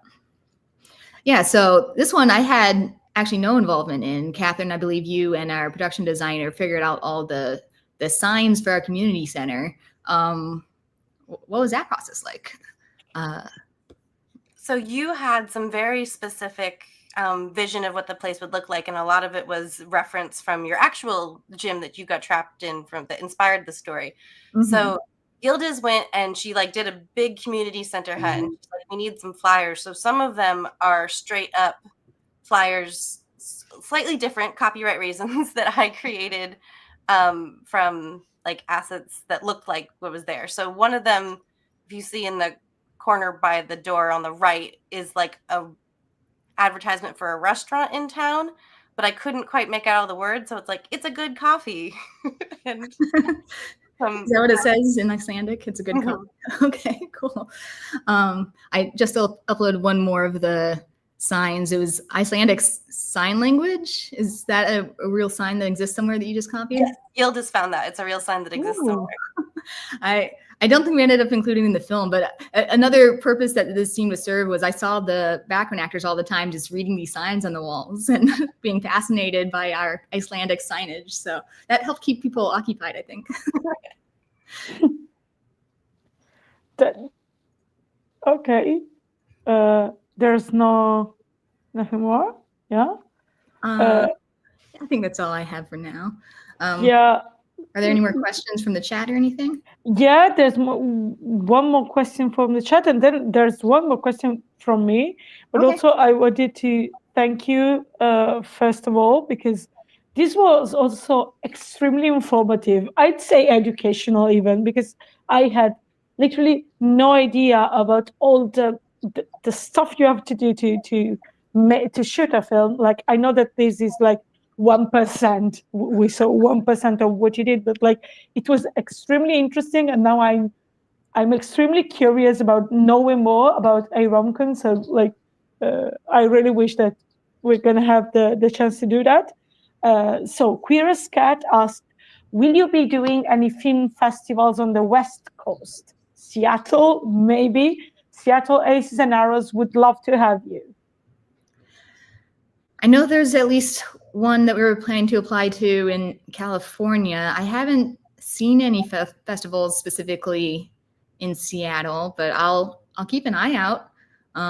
If you know of any film festivals, any queer film festivals in particular that we should submit to, let us know, and we'll put it on our list of festivals to consider. Also, again, chat, if you have any questions, ask away. I just wanted to ask, you mentioned that you're gonna your intention is to put this film available on YouTube. And I wanted to ask if you thought about that, if you would be interested in like making at least subtitles for other languages, maybe if there are people volunteering to do that, because I think that among all the network of international activists here, there could be a lot of people interested in translating a rom-com, making subtitles for a rom-com in many languages, because we have a lot of languages in the IAD network. Yeah, for sure. If people want to volunteer to subtitle or film into different languages, that would definitely be super helpful. And I think there's probably, I actually don't know for sure, but I think there's probably a function on YouTube where you can get community to add subtitles. I'd have to look into it, but for sure, if people want to volunteer to do that, that would be super helpful. Yeah, we would love that. We would love the international community to be able to access it, and we don't really have the funds to go and get it sort of transcripted to everyone. So if anyone wants to help out, we would love that. Yeah, so we will keep in touch about that. I see that like there's a lot of excitement in the chat. So we will be waiting for this.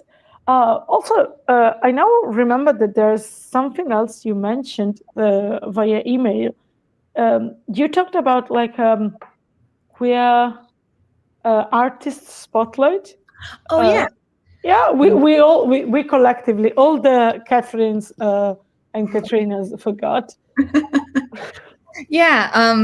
So that's it. Well, it's a project that's been kind of dormant for a while, just because we haven't had any submissions in about a year. But if you go to our link tree, there's a submission form for our queer artist spotlight. So if you are any sort of creator or artist and you have projects that you want to share, we are happy to make a little Instagram feature about you. So as I think our profile says on Instagram, part of our purpose is to share queer and aspec stories. And so if there are other artists that want to be featured, we've got a little template that we'll put your information into. If you scroll back a ways on the Instagram page, you can see other queer artists that we have spotlighted, but it was, I think the most recent one was probably last June. But yeah, so our link tree has a link to our submission form for our queer artist spotlight. So if you'd like to be spotlighted on our page, feel free to send a submission. Thank you. That's amazing.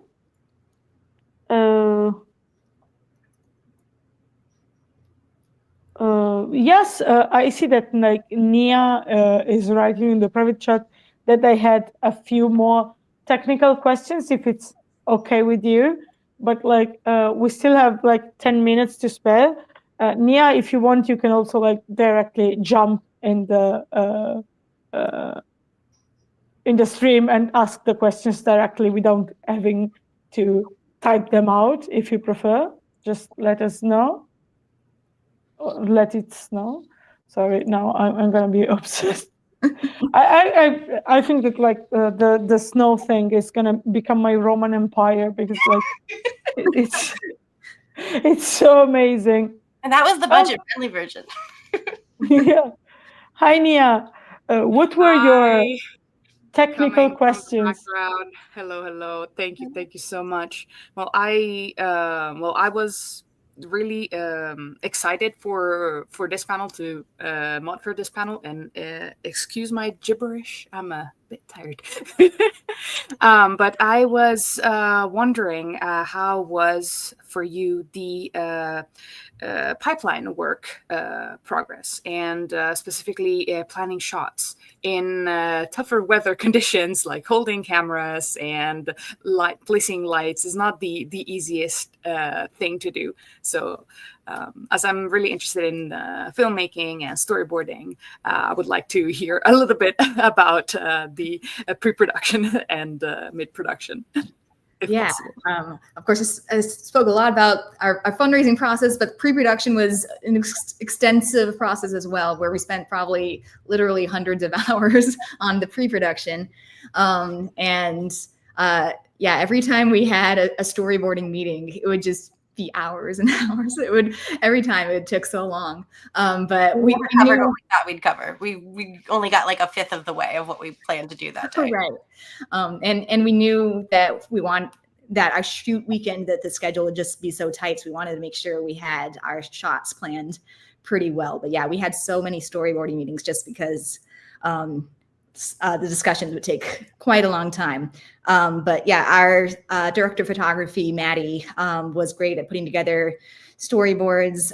And really this started back in late 2023 when we were doing our first crowdfunding campaign. And at that point, we were planning on shooting in February 2024. So we had started the storyboarding process back then. Yeah, so Maddie and I initially had some meetings going through the script, just her and me, and talking about potential cinematic ways of portraying things. And it was really helpful having Maddie's help with that, because though I'm directing, I'm kind of more of a logistical person myself. My creativity, I feel like, is more in terms of adapting things. And so it's a little hard for me to be more visually creative. And so it was definitely helpful having her input and Catherine's input. And so we discussed things like maybe for the different perspectives between our two main characters are Elena and Parker. I guess we didn't really ever talk about the story of a rom-com. So our two main characters are Elena and Parker, and then the two supporting characters are, Merida and Parker. Actor names. Actor. And then Merida's friends, who she's on this trip with, are Trey and Brandon. And so a lot of the story is from either Parker's perspective or Merida's perspective, and they're very different perspectives. And so Merida, she's the one who has this squish on Parker based off of the looking through the memory card of the GoPro that they had found. And so she's looking through all these videos and thinking that Parker's just this amazing person and she wants to meet them and become their friend. And so we have her perspective of she's generally a more social and outgoing person, but is kind of nervous and having the fluttery feelings of meeting her squish. And then Parker's perspective, meanwhile, Parker is probably autistic and doesn't realize it yet. And so Parker is kind of just having a bit of sensory overload in these crowded locations, and takes a little bit more time to process things. And so we're trying to figure out how to portray that visually. And so maybe it's different depths of field a little bit between when we're shifting between Merida's perspective and Parker's perspective. And I was figuring a lot of that might come from the sound design as well, where just things are kind of, the sound's a little more overwhelming and perhaps kind of distorted and stuff. So, and as we work through the sound design and visual effects, we might figure out even more ways to make that more apparent in the film. So yeah, we had discussions, kind of general discussions about the themes of the film and the emotions and how we want to portray different things, and then got into the actual storyboarding. And so Maddie would kind of take what I said and put together some rough ideas, and then get feedback from me. And a little ways into it, we brought Catherine into those conversations as well, just because she has her background as a director as well, and has great input. So it took, I mean, literally, it probably was hundreds of hours of storyboarding conversations. And even the week of filming, we were still trying to figure out exactly how to frame some of these shots, because we had our blocking rehearsal Tuesday night, and our first filming day was Friday. So that was our first time to get all the actors into one room with me and with Maddie, and also with our intimacy coordinator. And so there was one shot in particular, we were trying to figure out kind of the geometry of how it would work, where there's the makeout scene between Trey and Brandon, where Parker and Merida come up behind them and are looking kind of weirded out. And so we're trying to figure out how to have the four people in the frame together, where Brandon and Trey are on the ground and Parker and Merida are standing up. And so just trying to figure out the angle of that, and then switching to the reverse angle, but without crossing the 180-degree line. So I actually, to figure out that geometry in my head, I'm not great at drawing stuff, but I just picked up a phone and my phone and filmed myself in the different positions and composited it together on screen. And so I actually have little videos of me pretending to make out with myself and coming up and reacting to myself. And they're really silly, but it was helpful for me to try to figure out the framing of those shots. So, and Maddie and I were like up until 3 a.m. trying to discuss that and figure it out. And so yeah, all the way up until the shoot, we were still trying to figure out all the different shots and exactly how they're working. Another fun challenge of the whole like multi-100-hour shot design process is that we were doing something new, which was really exciting, but really hard, as we were trying to take like the tropes of a typical rom-com setting, but not make them feel inherently romantic. And so we were trying to find ways to sort of spin those things on their head. And we had a lot of fun, like finding sources and like finding how would we portray that differently? How do we sort of separate that? So I'm excited for people to see that and see the work we did on that as well.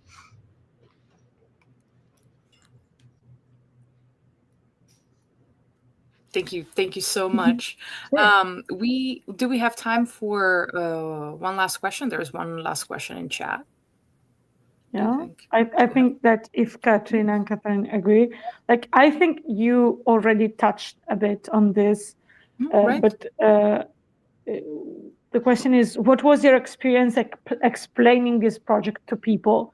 Was the concept something Allos understood and accepted? Did you have some people saying, "What do you mean?" an A rom-com?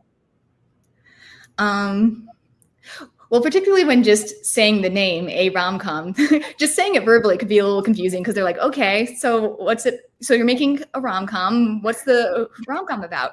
No, that's the title, a rom-com, like as in not a rom-com. But I mean, I don't think I had too much trouble explaining it to people. Other than what I mentioned earlier about when I was first trying to find a producer for the project, and the first couple people I tried talking to, they're like, I don't remember exactly what they said, but it was clear that they just didn't fully comprehend the concept of it, because they weren't too familiar with probably weren't too familiar with the concepts of aromanticism and asexuality. But other than that, people have been pretty receptive in my experience. I don't know, Catherine, have you had any weird experiences trying to explain the film to people?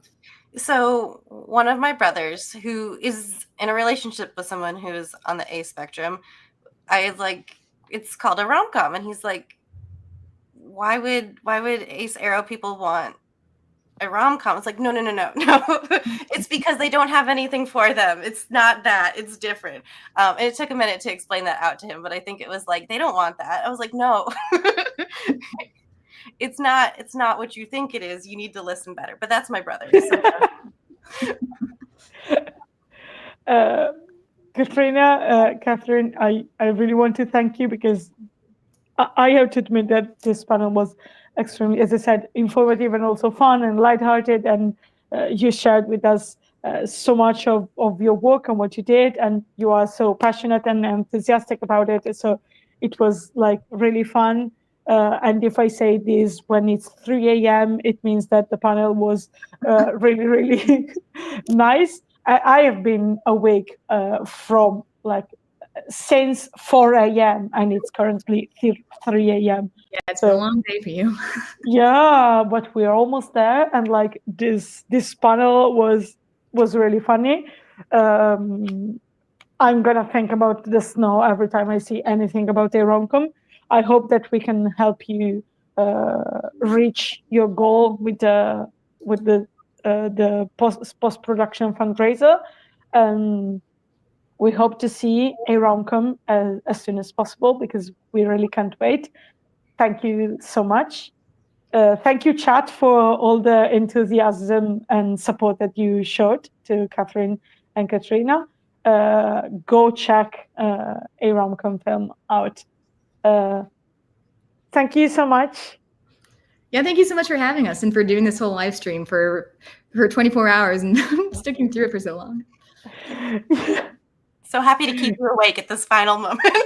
Yes, we're almost there. Bye. Bye. Bye. Thanks again. Bye. Okay. Well. That was ci siamo. amazing. Yeah. Ci siamo. Ci siamo. Sorry, chat. Yes. It's Italian time. Like, it's not our fault if Italian are the only people crazy enough to be here at like 3 a.m. So, ci siamo. At the stage. Huyen. Hello. Hello, my dear. You are officially give you to introduce our next guest. Yeah. Okay. Our next and final guest, Huyen, how are you feeling about being the main event, the closing of this year live stream?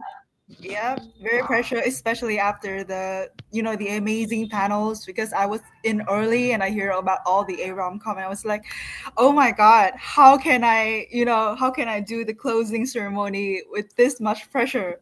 Oh, they're so amazing, and and I would love to to see the movies in real life because of how much representation that we have and everything, and it's amazing.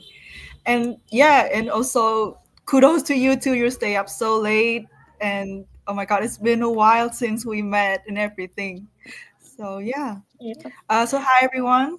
I am Huyen, or you can call me Gwen. I am from Asexual Vietnam, a community-based organization for asexual people in Vietnam, and I'm really grateful to be here with all of you today.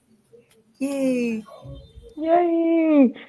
So the chat is already saying hi to you.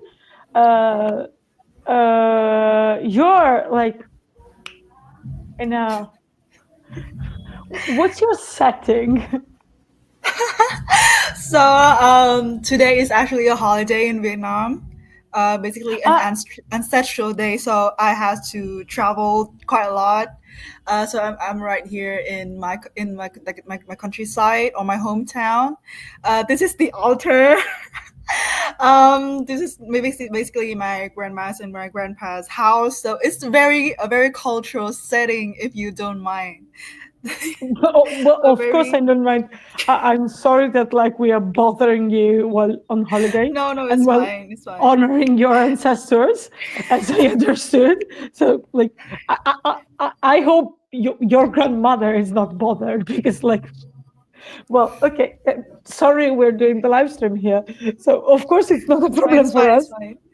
It's fine. Okay. Yeah, no, it's like every culture coming together. This is like me. This is so me. The background is me, and the live stream is me too. So it is very me to do this. That's amazing. That's amazing. This is the spirit of International Sexuality Day, isn't it? It is.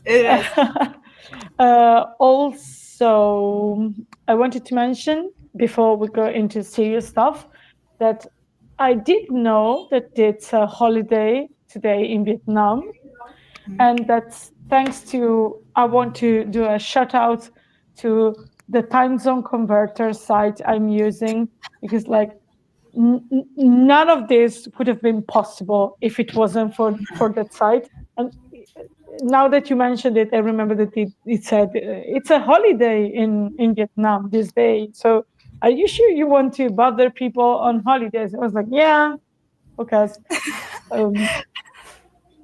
I would love to. I mean, yeah. Hi. Hi, Doug. Yes. Yeah, I see people saying hi. I see someone else saying everyone is up early on holidays. Kind of ironic. Yes. What do you mean, everyone? I'm not up early on holidays usually. Like, I mean, I mean, yeah, I mean, everybody has something to prepare for, for the altar, for their ancestral home and everything. This is more kind of like a cultural segment other than a segment, but like basically, my parents and everyone has to wake up kind of early to prepare like kind of a big feast for my family. That's why they were up like 3 this morning also. I was up 5 this morning and then traveled here. So basically, so everyone is kind of have to wake up early to prep for the feast and prepping for the altar and everything. So I'm prepared. I'm prepared for this live stream. It's very early. Yeah. Oh, well, that's interesting. Like, yeah, and like in Italy, like in our culture, I can think of holidays that like require us to wake up early. Uh, we usually eat together to celebrate holidays, so like lunch is the time to be together, uh, or evening. We have like we I mean, in Italy, most of us celebrate Christmas, but we have this divide among Italy. Like half of Italy gives more importance to the lunch on Christmas, and the other half of Italy gives more importance to the dinner before Christmas and arriving to midnight before Christmas. So we have this is the only thing I can think of. Like I remember my relatives being completely so sleepy, so incredibly sleepy, but having to stay awake until midnight. So that's the only stuff. But we don't have holidays we have to wake up early for. So apart from the cultural, well, as I said, this is IAD. Yes. First of all, I wanted to. You have already introduced yourself. Huyen today is here to talk to us about a specific topic that is like ACE advocacy and wider LGBT plus organizations, like what we're doing across the world, what you are doing in Vietnam. How can we work together with broader LGBT plus organization? Is it working? Are they accepting and recognizing ACE issues and what ACE perspectives, what we bring to the table? Are they not? And blah blah blah. We're gonna chat a bit about this. But first of all, Huyen, let me ask you, how is asexuals in Vietnam doing? If you want us to be Yeah. to catch up briefly with Yeah. what you're doing Uh, in Vietnam. yeah. So we've been doing great actually. Kind of ironic in this time of stage, but we actually focus a lot more on community gathering. We are recruiting more people, and it's kind of like nowadays we focus a lot more on community gathering and back on social advocacy. For me, I am leading a project, like kind of a research project on AIDS experience with violence, specifically like sexual violence. So a lot of work coming up. So basically, I think this year is going to be a very busy year for us. But glad that still have glad we are still able to work. We're still able to have something to advocate for, and we have the space for community in this time of age. So yeah, busy but very glad to be busy. Yeah, I think yes, that's amazing. So first of all, let's dive in your experiences. Um, I've seen like that's not exactly LGBT plus wide organization, but I also wanted to ask you.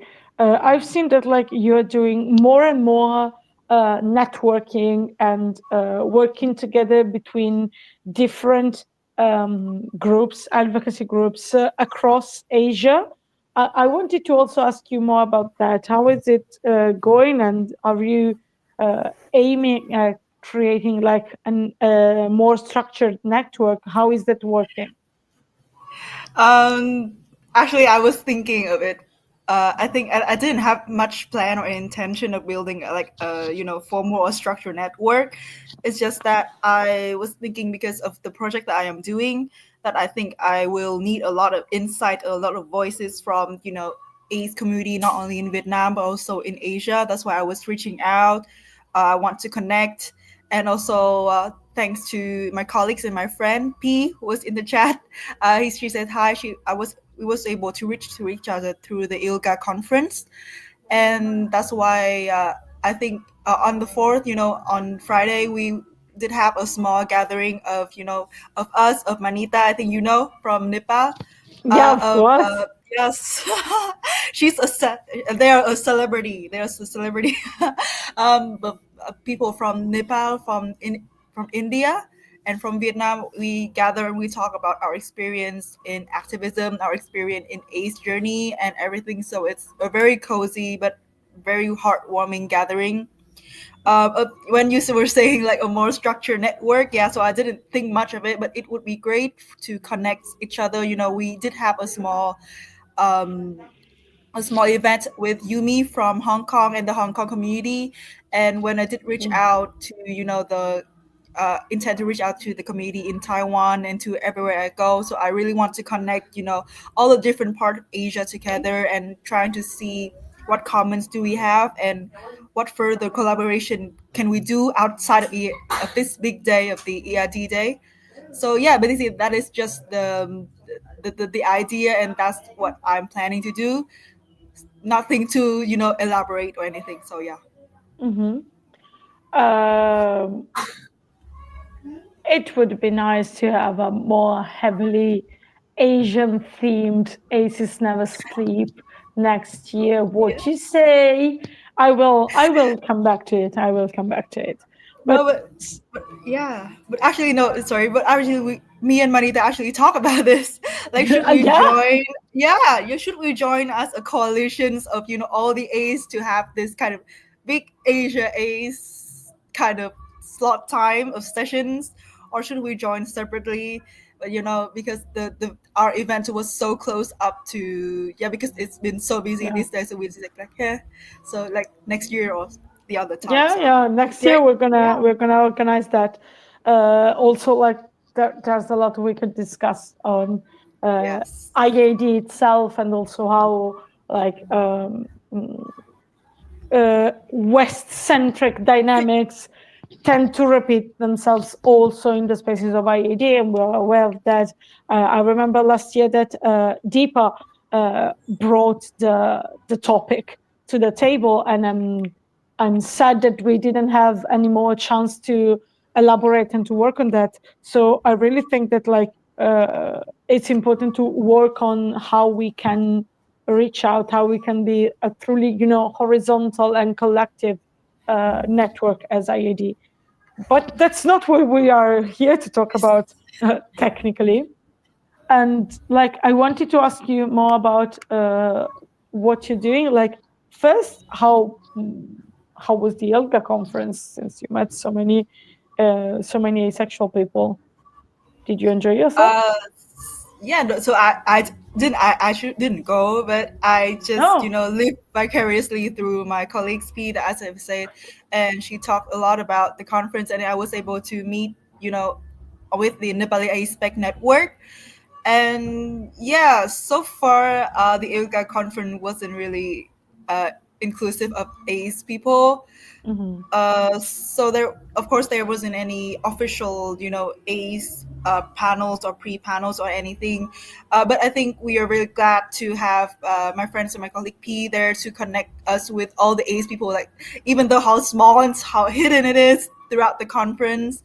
And yeah, it just showed that despite the asexuality does not have any representation within ILGA conference, but we are still there. We are within the community, and we are everywhere because of the intersectionality. There are queer A's, there are trans A's, and there are A's people in every part of the LGBTQ community. That's why we see each other, we come together, and we have kind of informal gathering at Manita House informal like gathering of Nepali A's, and some people from Vietnam in Manita House. So we're really glad for that to happen, but also to feel like in this big international LGBTQ conference that there are little to no ace representation is somewhat very hurtful and somewhat quite, you know, this feeling of like, are we welcome or are we not? Like you let like yeah, it's kind of something like that. So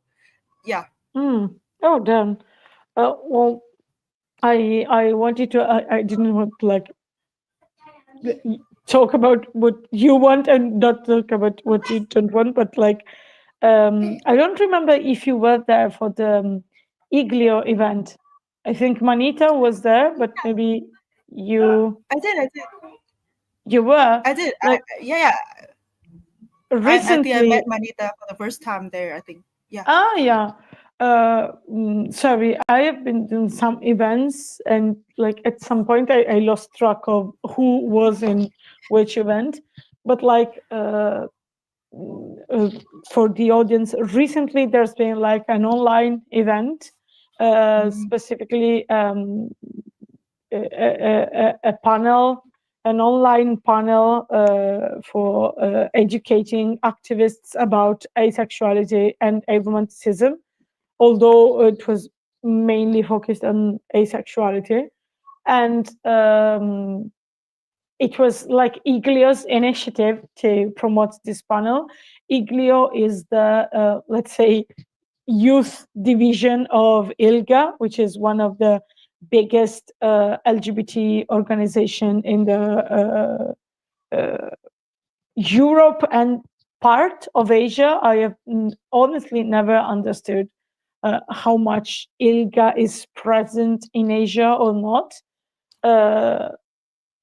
I think like the Eurasia is the is in the name, and so I think that was an extremely interesting first step, because like we had a bigger organization, a bigger international organization reach out to us to receive like to ask us to make like some education for their members and followers, etc. But also it doesn't usually happen. Like it kind of feels like for the most part, if we wait for bigger organizations to come and look for us, like this Igloo initiative was a very interesting thing, a very nice thing, and a very interesting thing that I'm curious to see if it's going to become, something that moves forward. But like it's not usually like that. Like Yeah. they usually don't reach out to us. I wanted to ask you, what's your experience on this, or with international organization, but maybe also with specifically Vietnamese one?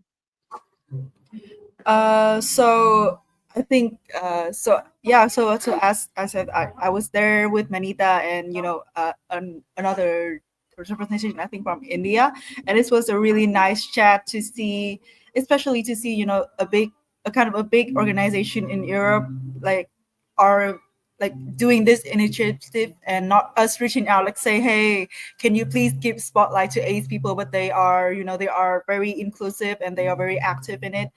So it's I think it's a really nice move to see that, but also I think uh,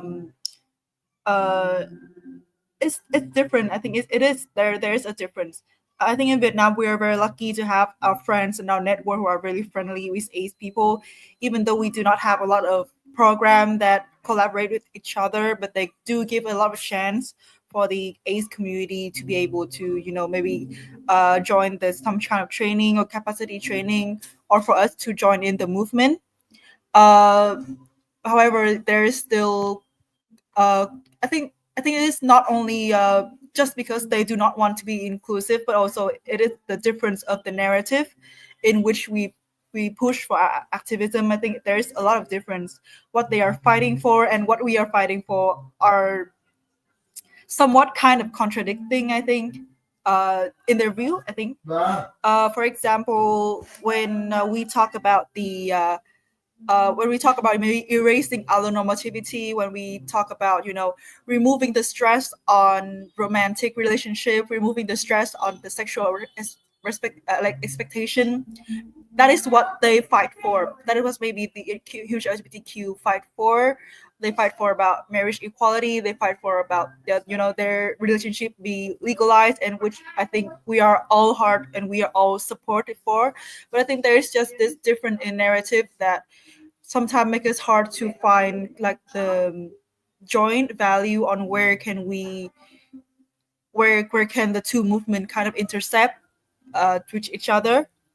That's why even though I think we are still very welcome and we are still friends in the network, there is just less chance for us to reach out to the bigger community and reach out to the bigger fund. That is what we are also, try to work on and try to find what is like the main narrative that we can join in. How can we support the huge community, and how can they, return back and support us also? That is kind of the bigger math, and that is in Vietnam. And for my experience in their international advocacy, I'm not actually, I didn't actually have a lot of experience. Actually, I did just join some ILGA training, or I just joined some training about human rights advocacy last year. However, I just finding that they are becoming more and more I think they are becoming more and more accepting, or more and more uh, inclusive of ace people, especially when an ace people join and they want to give the chance to them. But also I think most of the big organization did not know how to include ace people properly. That is what they want to include us, but also they don't know how to do it properly, and they're just on the learning way like us also. I think there's still a long way to see like ace people joining the bigger movement. So yeah, I think this is like kind of a good start, but it's also something that we could both learn. Yeah. You mentioned like different perspectives, like different goals and struggles we face as a ACE movement and the rest of the queer community. Without forgetting that, like, these two things intersect. We're not like a monolith, like the ACE community in a way and the LGBT community there. We're also part of it, but also in the fact that we strongly intersect with all the other letters. But you mentioned this difference, this core difference in objectives we have. So would you say that you think that like we should strive, we should work, we should strive for more recognition of the ACE perspective in wider organizations? I'm thinking about ELGA, but also ELGA, IGLIO, Stonewall, Travel Project, all the biggest organization.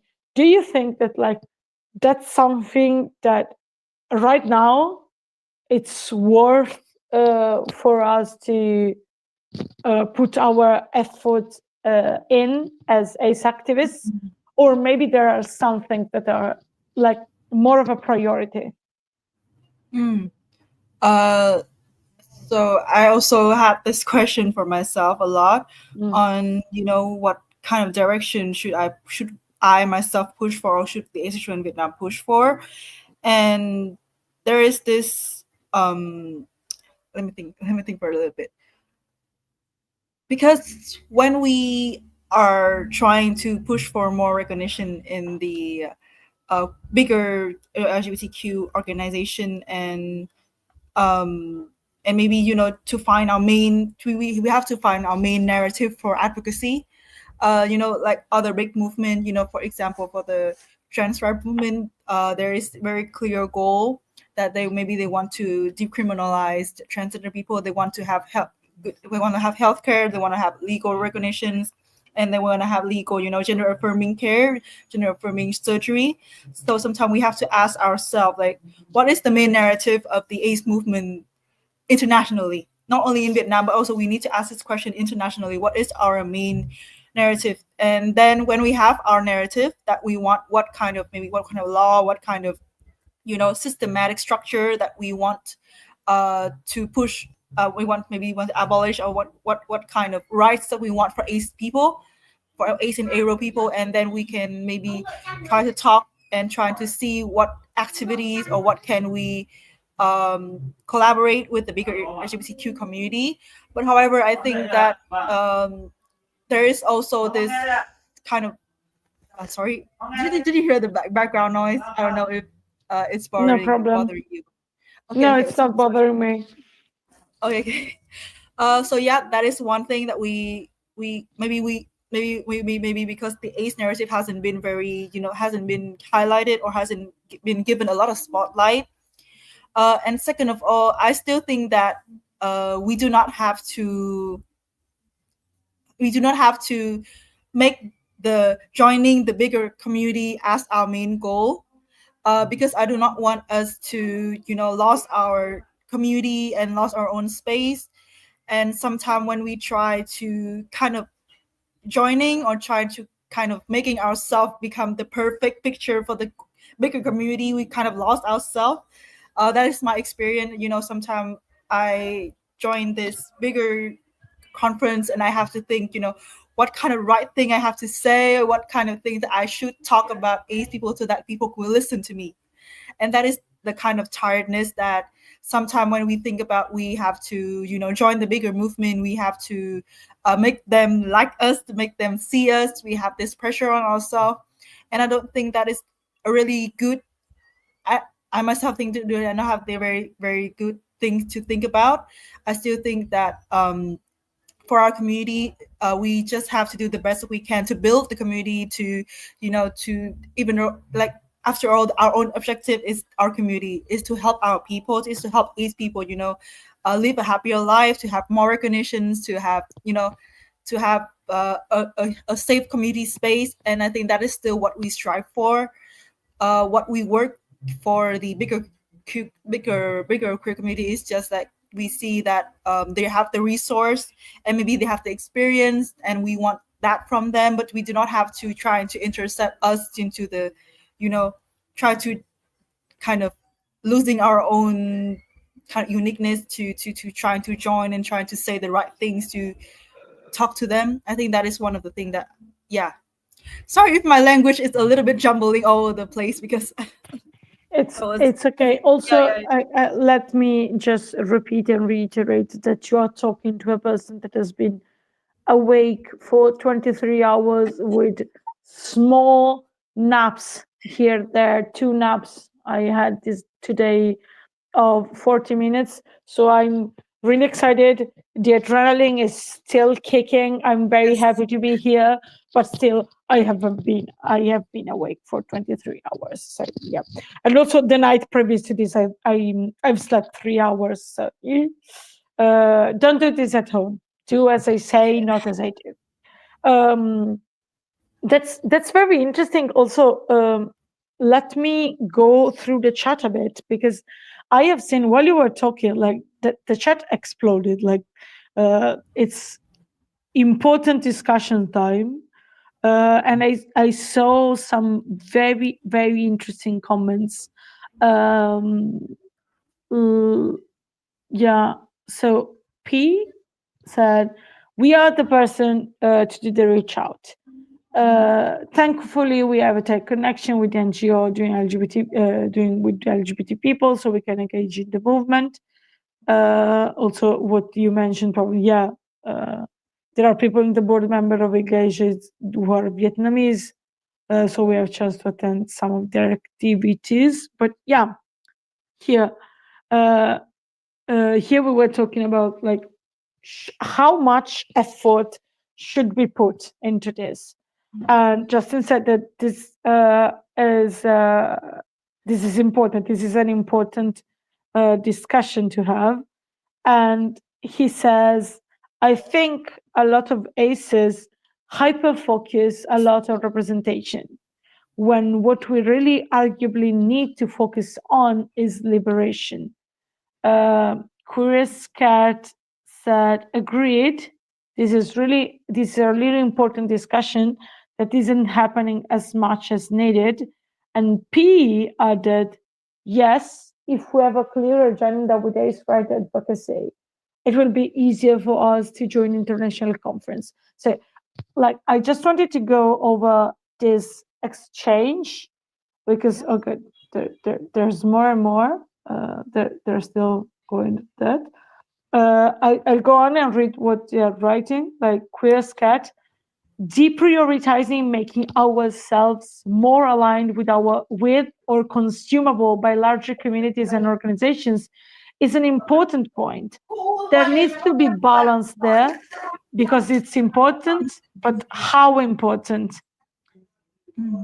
There is so much overlap there with the experience of being a racial minority in a predominantly white society, trying to get society to understand and accept and support your humanity without prioritizing white gaze and understandability just to get access to resources.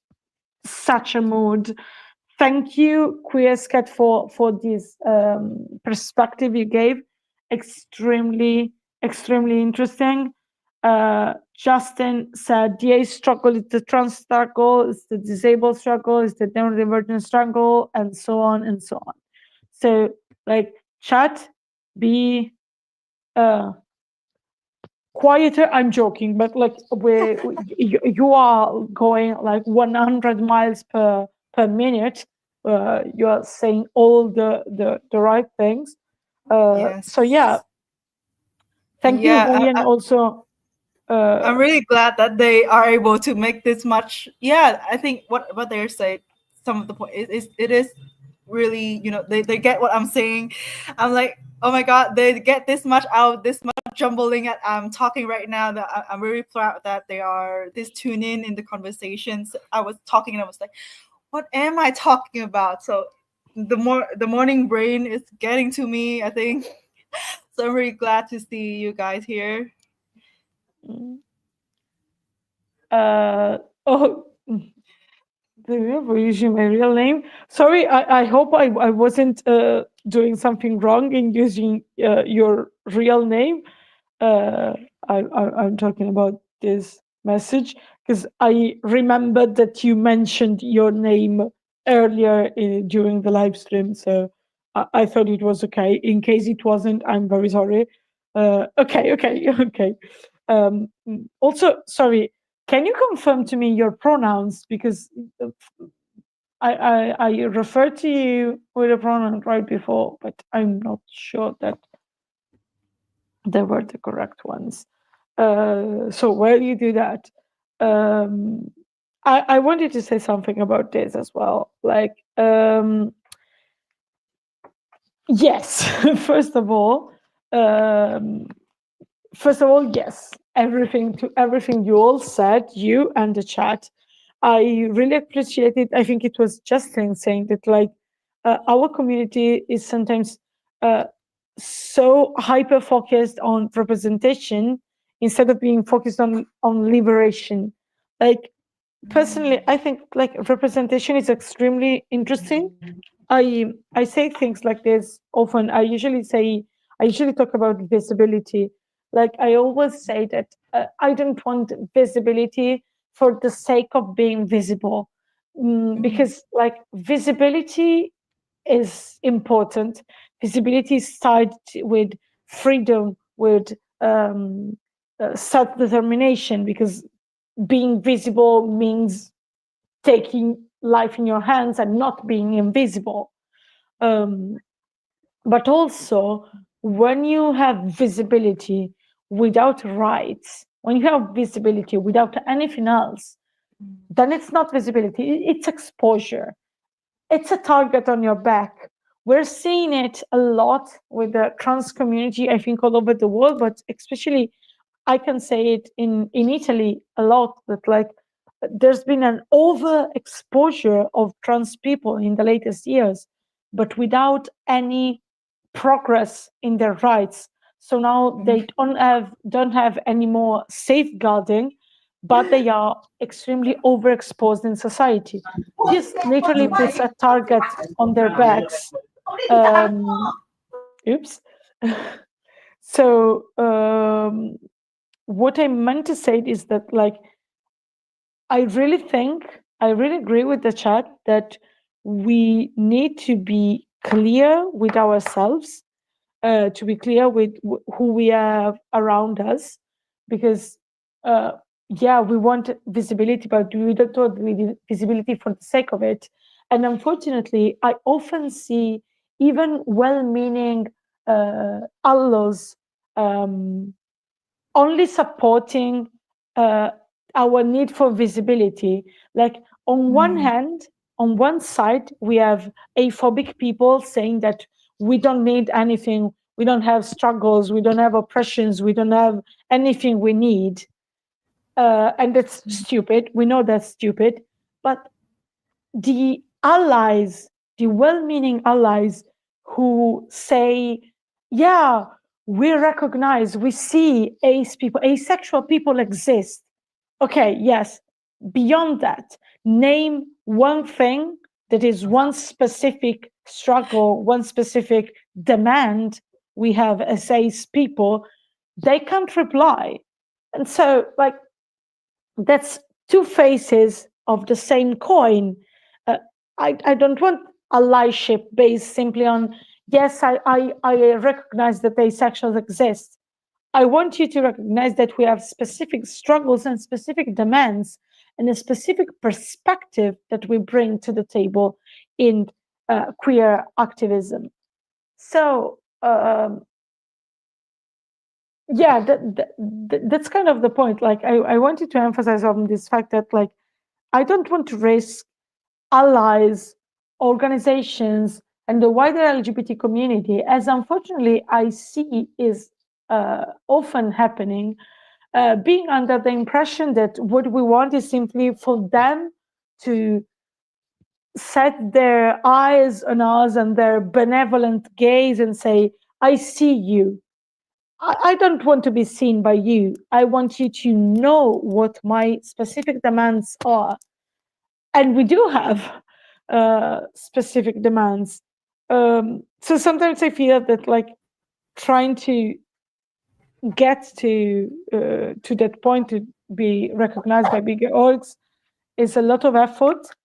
And sometimes we lose some very important things on the way. I think it was Queer of Scat that said something about this, but, like, I know why allies tend to embrace this idea of the asexual community simply wants to be seen, simply wants us to accept that they exist. It's because it's more digestible. It's easier to accept a community that doesn't seem threatening to you, because we just want to be accepted. We just want you to know that we are there. No, we want you to recognize that the bill you proposed was lacking because we weren't included. That you have to change the way you do your activism if you want to bring our perspective into play. So that's less digestible. And I'm not sure, not many LGBT organizations at the moment are ready to accept that the inclusion of ace people means changing their perspective, not seeing us and accepting us, but changing their way of doing things. And sorry, I went on a ramble, and it's like that. I didn't No, it's expect fine. the Yeah, sorry. chat is going crazy for this panel. Yeah, I was like, oh my god, this closing panels, nobody's gonna stay up to join us. But I guess it is a very yeah, it's a very important conversation. And sorry if my background changed and everything. This is a very Asian an Asian thing of, you know, of Asian mom shouting in the background and Asian grandma just popping up on the screen. So it's a very cultural moment right now. But yeah, That sounds also kind of Italian, if I can say. just a Nona popping up behind the screen and then shouting in the background and everything. So yeah, I think it is a very important conversation, but also I want to bring this perspective of like, because I also talk with some people from the bigger organization, where there is this difficulty when we deal with, you know, when we talk about bills, we talk about laws and everything. It is a lot of difficulties other than, you know, the representation on screen and social advocacy, because people said that when we talk to politicians, when we talk to politicians, when we talk to, you know, policymakers, they do not know what ACE people mean, and to, you know, to make asexuality recognized on an international level, it is much more difficult than just putting a definition. You have to have data, you have to have official data, you have to have a lot of, you know, very official numbers and kind of stuff to explain what is asexuality means, and see, you know, see, we can see it in others movement for intersexual, the intersex community movement. They have to have a long movement of explaining what is intersex mean, and we see this, you know, this big movement from other minorities, that it is not just us telling them that, hey, we want to be included. There's also work from our side that we kind of have to explain ourselves, what we are, what kind of creature are we, and what exactly is, you know, what exactly make, you know, kind of make us explainable to the policymaker and the the higher end, I guess, and the bigger end, I guess. And what I want to talk about is the word visibility is also one of the things that we talk about a lot these days. I do not want to denounce or do not want to put down the effort of bringing visibility all over the world for ACE community. I think what we are seeing visibility here as meaning, we can expand it. When we just talk about visibility, it is just, you know, we are being seen on the screen, we are being understood as a definition. But visibility also mean that what kind of, where we want to be seen. Do you want to be seen, you know, not only on the screen, not only in film, but also in the movement, in the overall movement in general? Like, we have to expand this definition of visibility. Visibility is not, you know, the right or the wrong objective.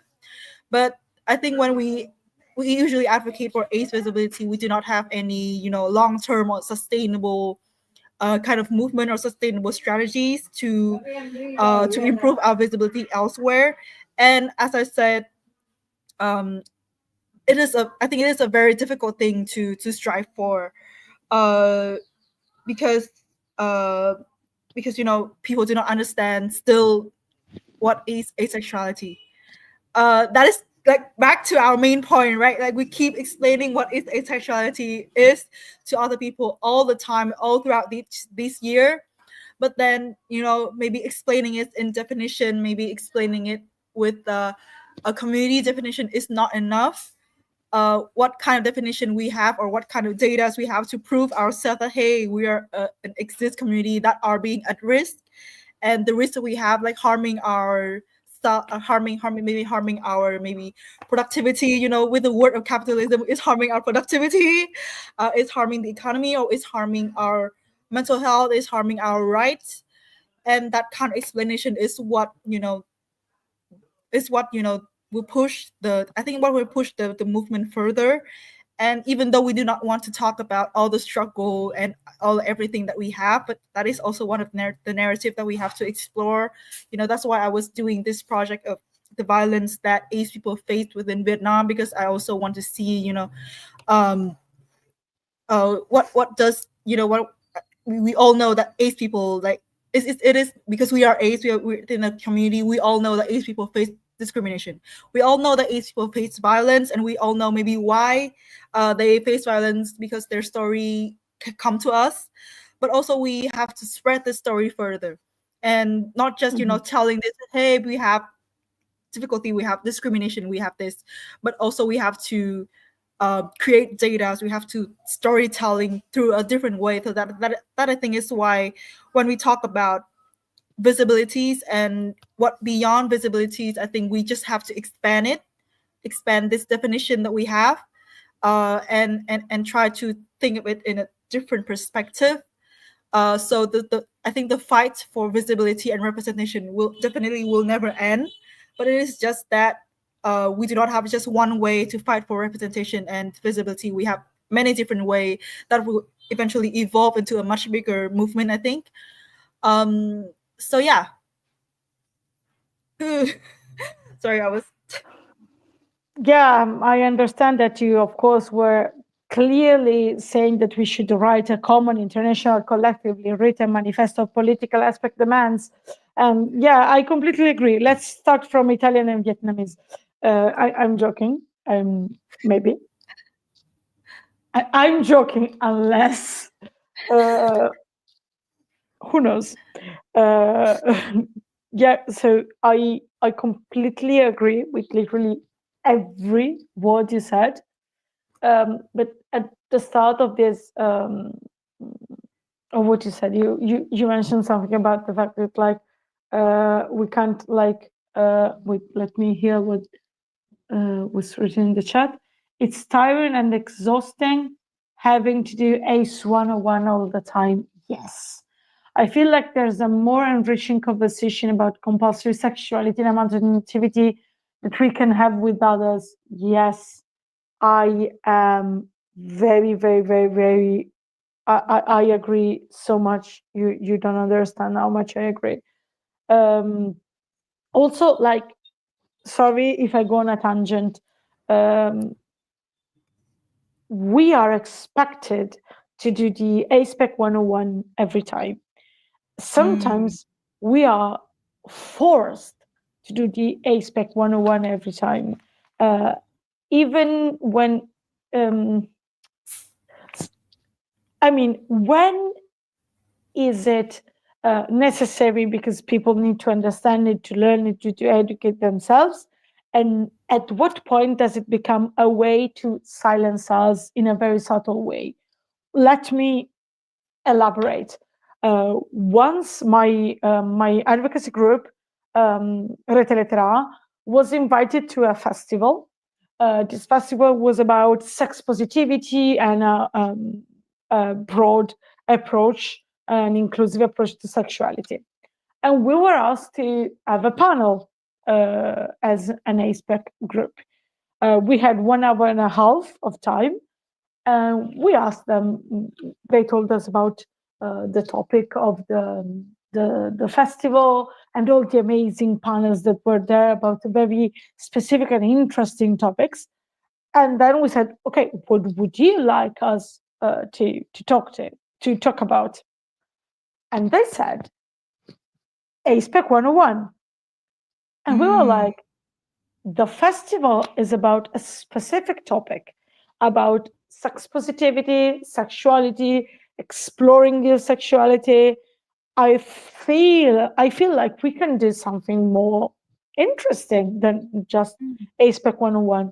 In this case, they were just they were well-meaning, and they said like, yeah, but many people don't know what asexuality and romanticism are. And we were like, yeah, we know, because we've been doing activism on this very topic for 4 years, which is 4 years more than you. Why don't you trust us and let us decide how much time we need? What happened in the end was that we explained like the basic concepts, only the basic concepts we needed. We took it small and compact. 15, 20 minutes. We did the ASPEC 101 that was needed. And then we talked about something else. We talked about something more specific, more interesting, more challenging. And I asked myself, how many times we don't get this trust? Like we say, we know, we are much better than them at explaining asexuality and romanticism, because all we do all the time. But then we are not even trusted with knowing how much time and effort we need to do that. How many conversation could be more in depth, could be more interesting if we didn't have to always cater to this idea that we need to do 2 hour long ASPEC 101. let's do the ASPEC 101 in 10 minutes, 15 minutes, 20 minutes, and then let's get 1 hour to talk about important stuff. So, sorry, this was a complete tangent from what Justin said, but I also wanted to say something about what you said, that like we have this problem that we can't add new definitions. If I understood correctly, you were referring also to the fact that like on the international level, there is some definitions, some indications of the concept of sexual orientation, gender identity, etc. And the problem is that we can say, as we are doing, and I agree with it, that it's not our priority now to be accepted and easily digestible for bigger organization. But the definitions made by institutions and by those bigger organizations are usually the basis for new laws, new bills, new whatever. So my question here is, how do we balance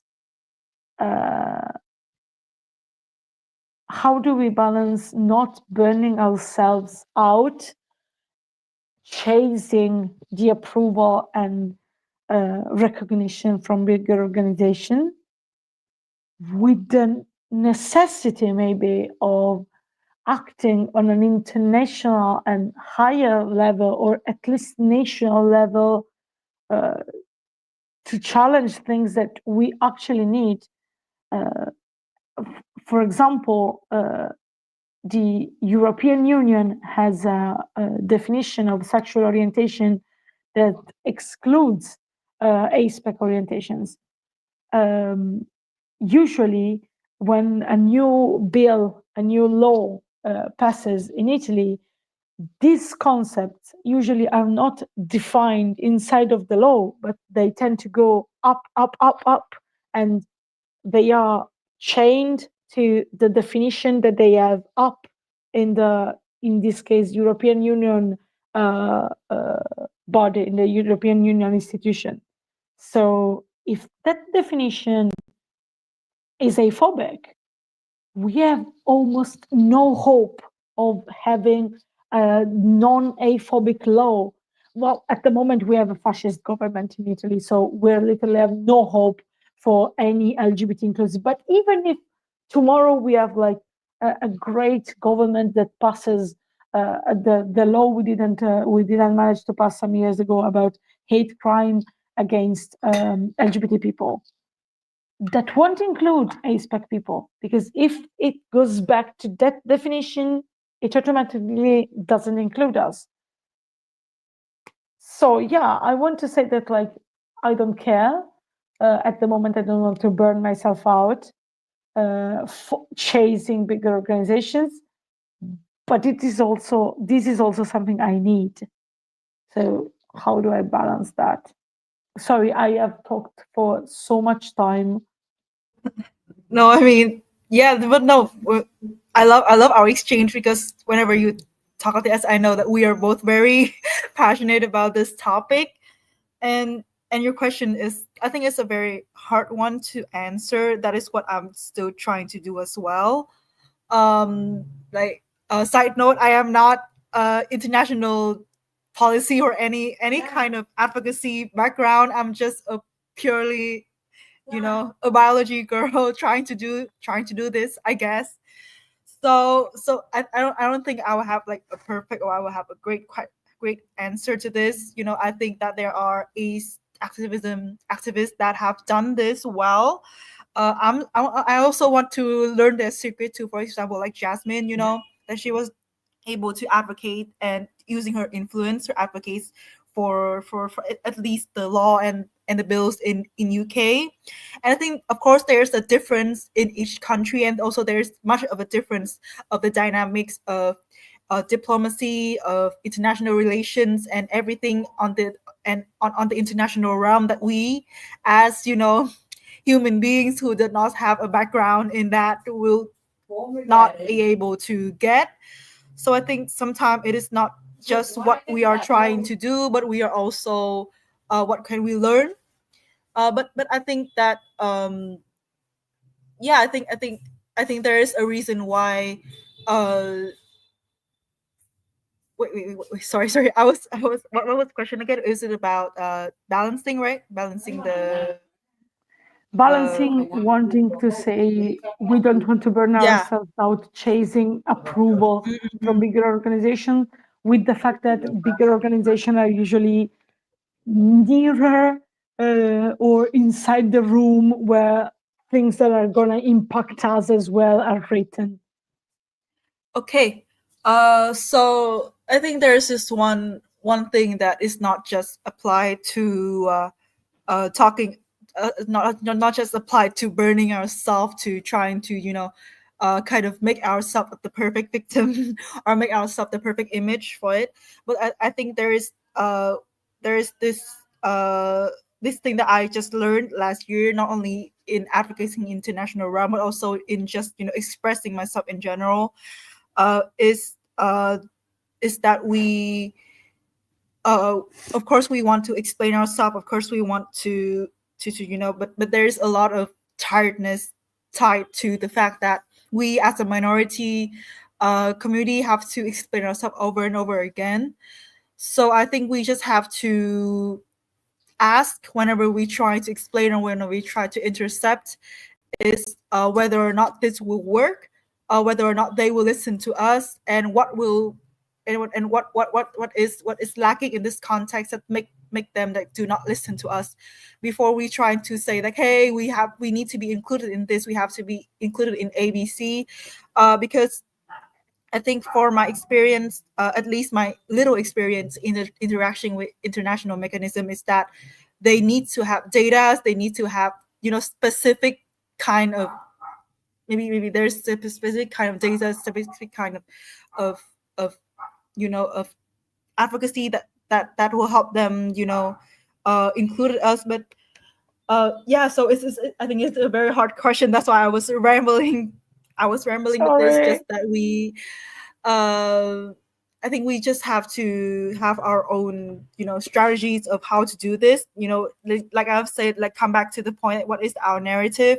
If we want to be included, for example, we want to be included in this protection bill, we have to prove that, for example, AIDS people are being excluded and they are being harmed because of that exclusion. For example, maybe there is like a lack of protection for AIDS people in discrimination in workplace or something like that. We have to prove that like AIDS people are being discriminated because they are AIDS in the workplace, and then we have to have the data. So we have to have everything to present, to prove the point that like that this exclusion really harm us.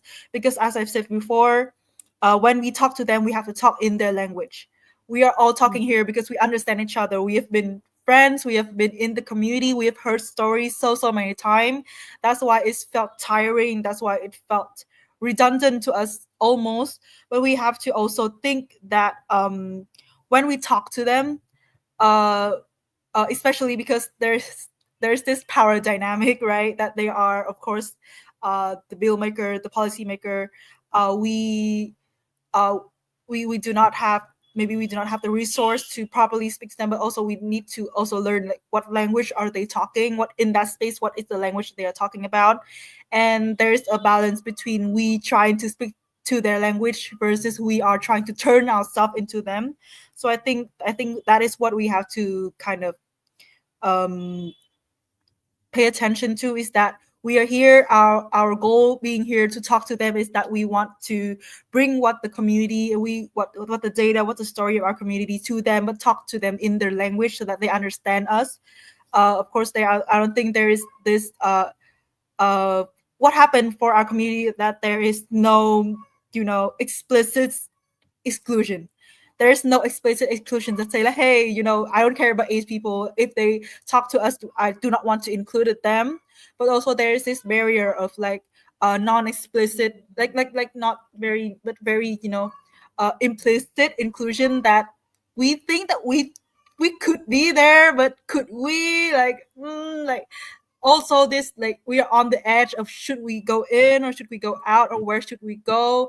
And I think there's this, it is very hard for ace people to balance this, and it is still, you know, a lot of thoughts, a lot of thing for myself to learn, like what kind of narrative, or what kind of message should I bring, and how should I bring it, or what things should I do. And yeah, honestly, such a big question, I think. Yeah. Well, this is not something to discuss in 1 hour. Also, Yes. it's 2 UTC, 2 a.m. UTC, and 1 minute. So we have officially made it. We have done it again. 24 hours.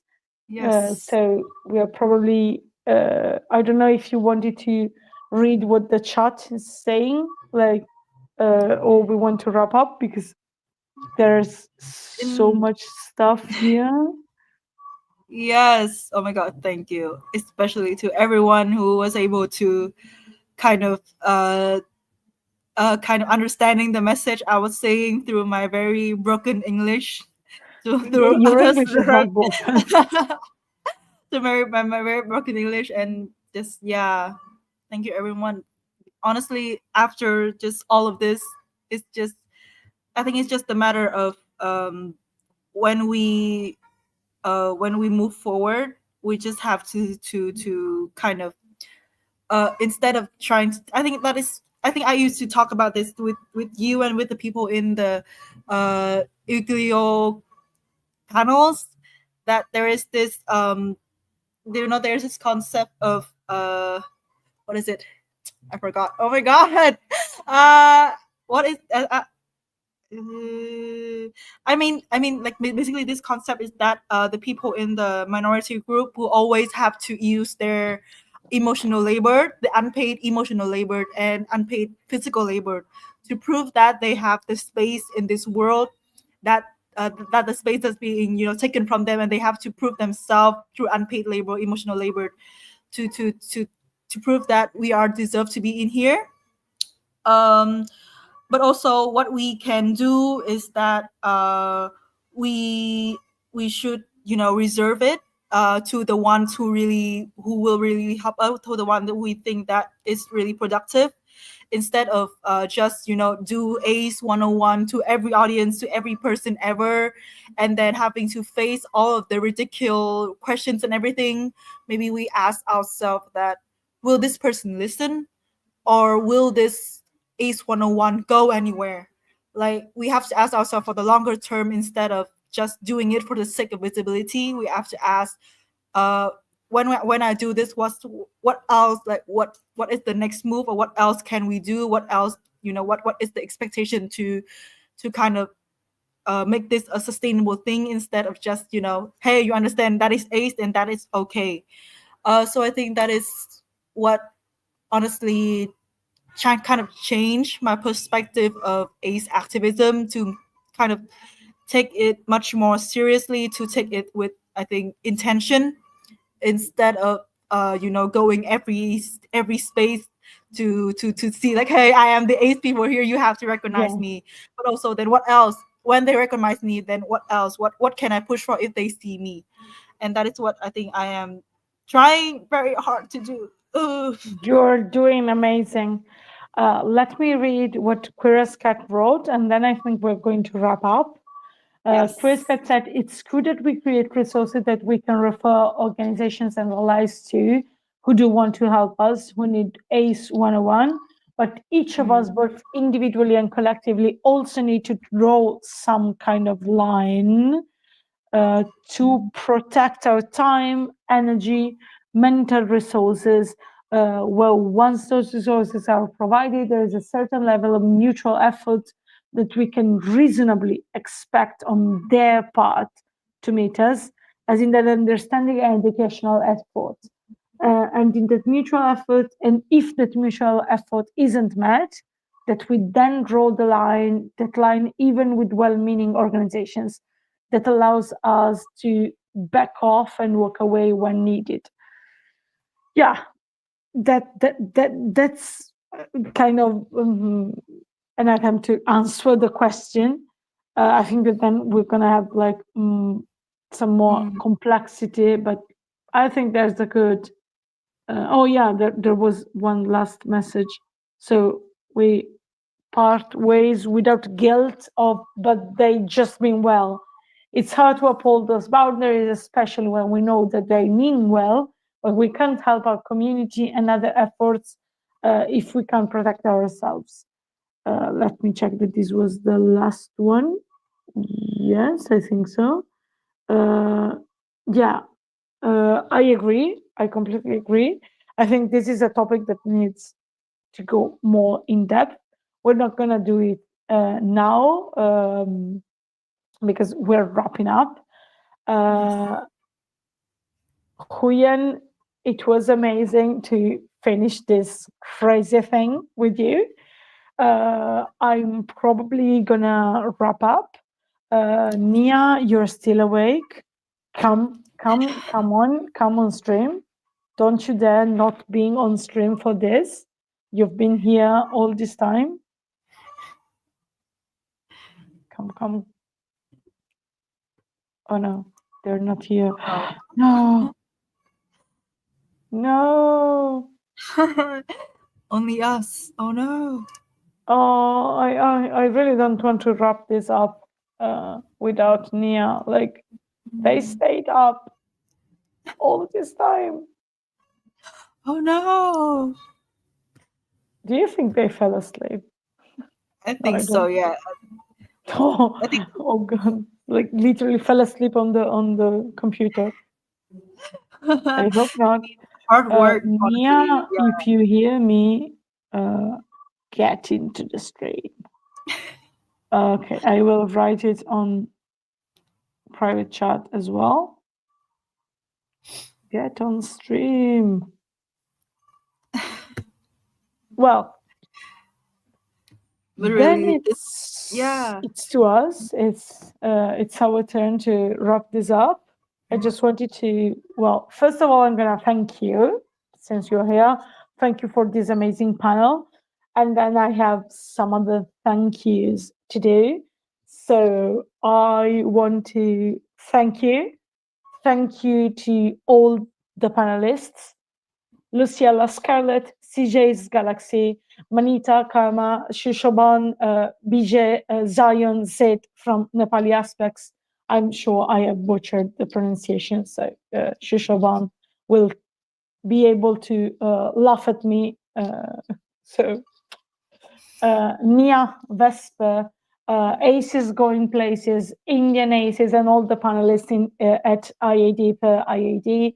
Alice Osman, Alice Fern, Catalina, Jae, Vilka, and Kath from ACR Chile, Lucia from Somos Aces, Matt from Plus Importance Project, Alex Valentin, Marshall, Kimberly, and Lisi, from the Soul Ace Day project, Azuka, Laura, Katrina Jackson, and Catherine Bobolek, Huyen from Asexual in Vietnam. Thanks to Ovia, Sol, Yezung, Jan, and Isabel, who could not be here with us, even though they wanted to. Thanks to all the amazing people and ASPEC organizations that promoted the live streams. Thanks to the chat, the wonderful, amazing chat. Thanks to Branka. I'm so sad that Branka is not here anymore, but like thanks to Branka. And thanks to Queer as Cat, Justin, P, all the people who animated the chat, but here in this panel and all the other panels.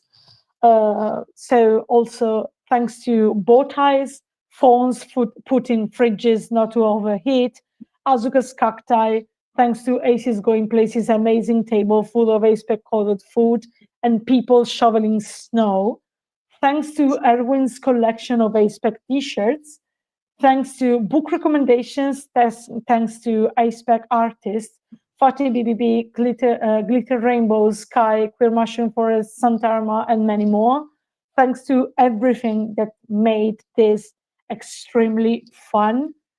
thanks to sleep deprivation and the flow of time, which made this completely crazy idea possible. Thanks Yes. to time converter app on internet, because like savior, literal savior. Thanks to Nia once again, Erwin, Mick, Shark, Poopy, my partner in crime, our amazing tech support this year. I hope I haven't forgotten. Oh yes, Yahel and Alice, and this is all of them. I hope I haven't forgotten anyone. Like the tech support this year was amazing. They were all lovely, amazing, always ready to be of help. And this live stream couldn't be possible without them. Without them, none of this would ever be possible.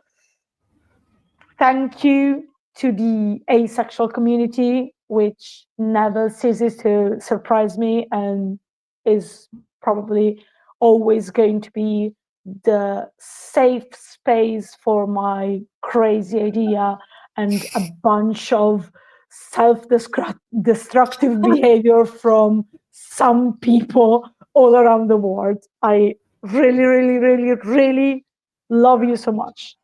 No Roma though.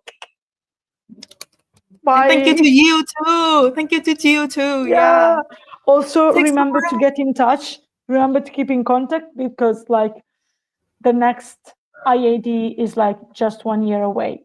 So Nia, you are here. I see you. You are putting comments on screen. Damn you. I am here. Come to the screen right now. Oh, Justin asked if I can post my socials. Yeah. Well, I'm gonna post my advocacy group.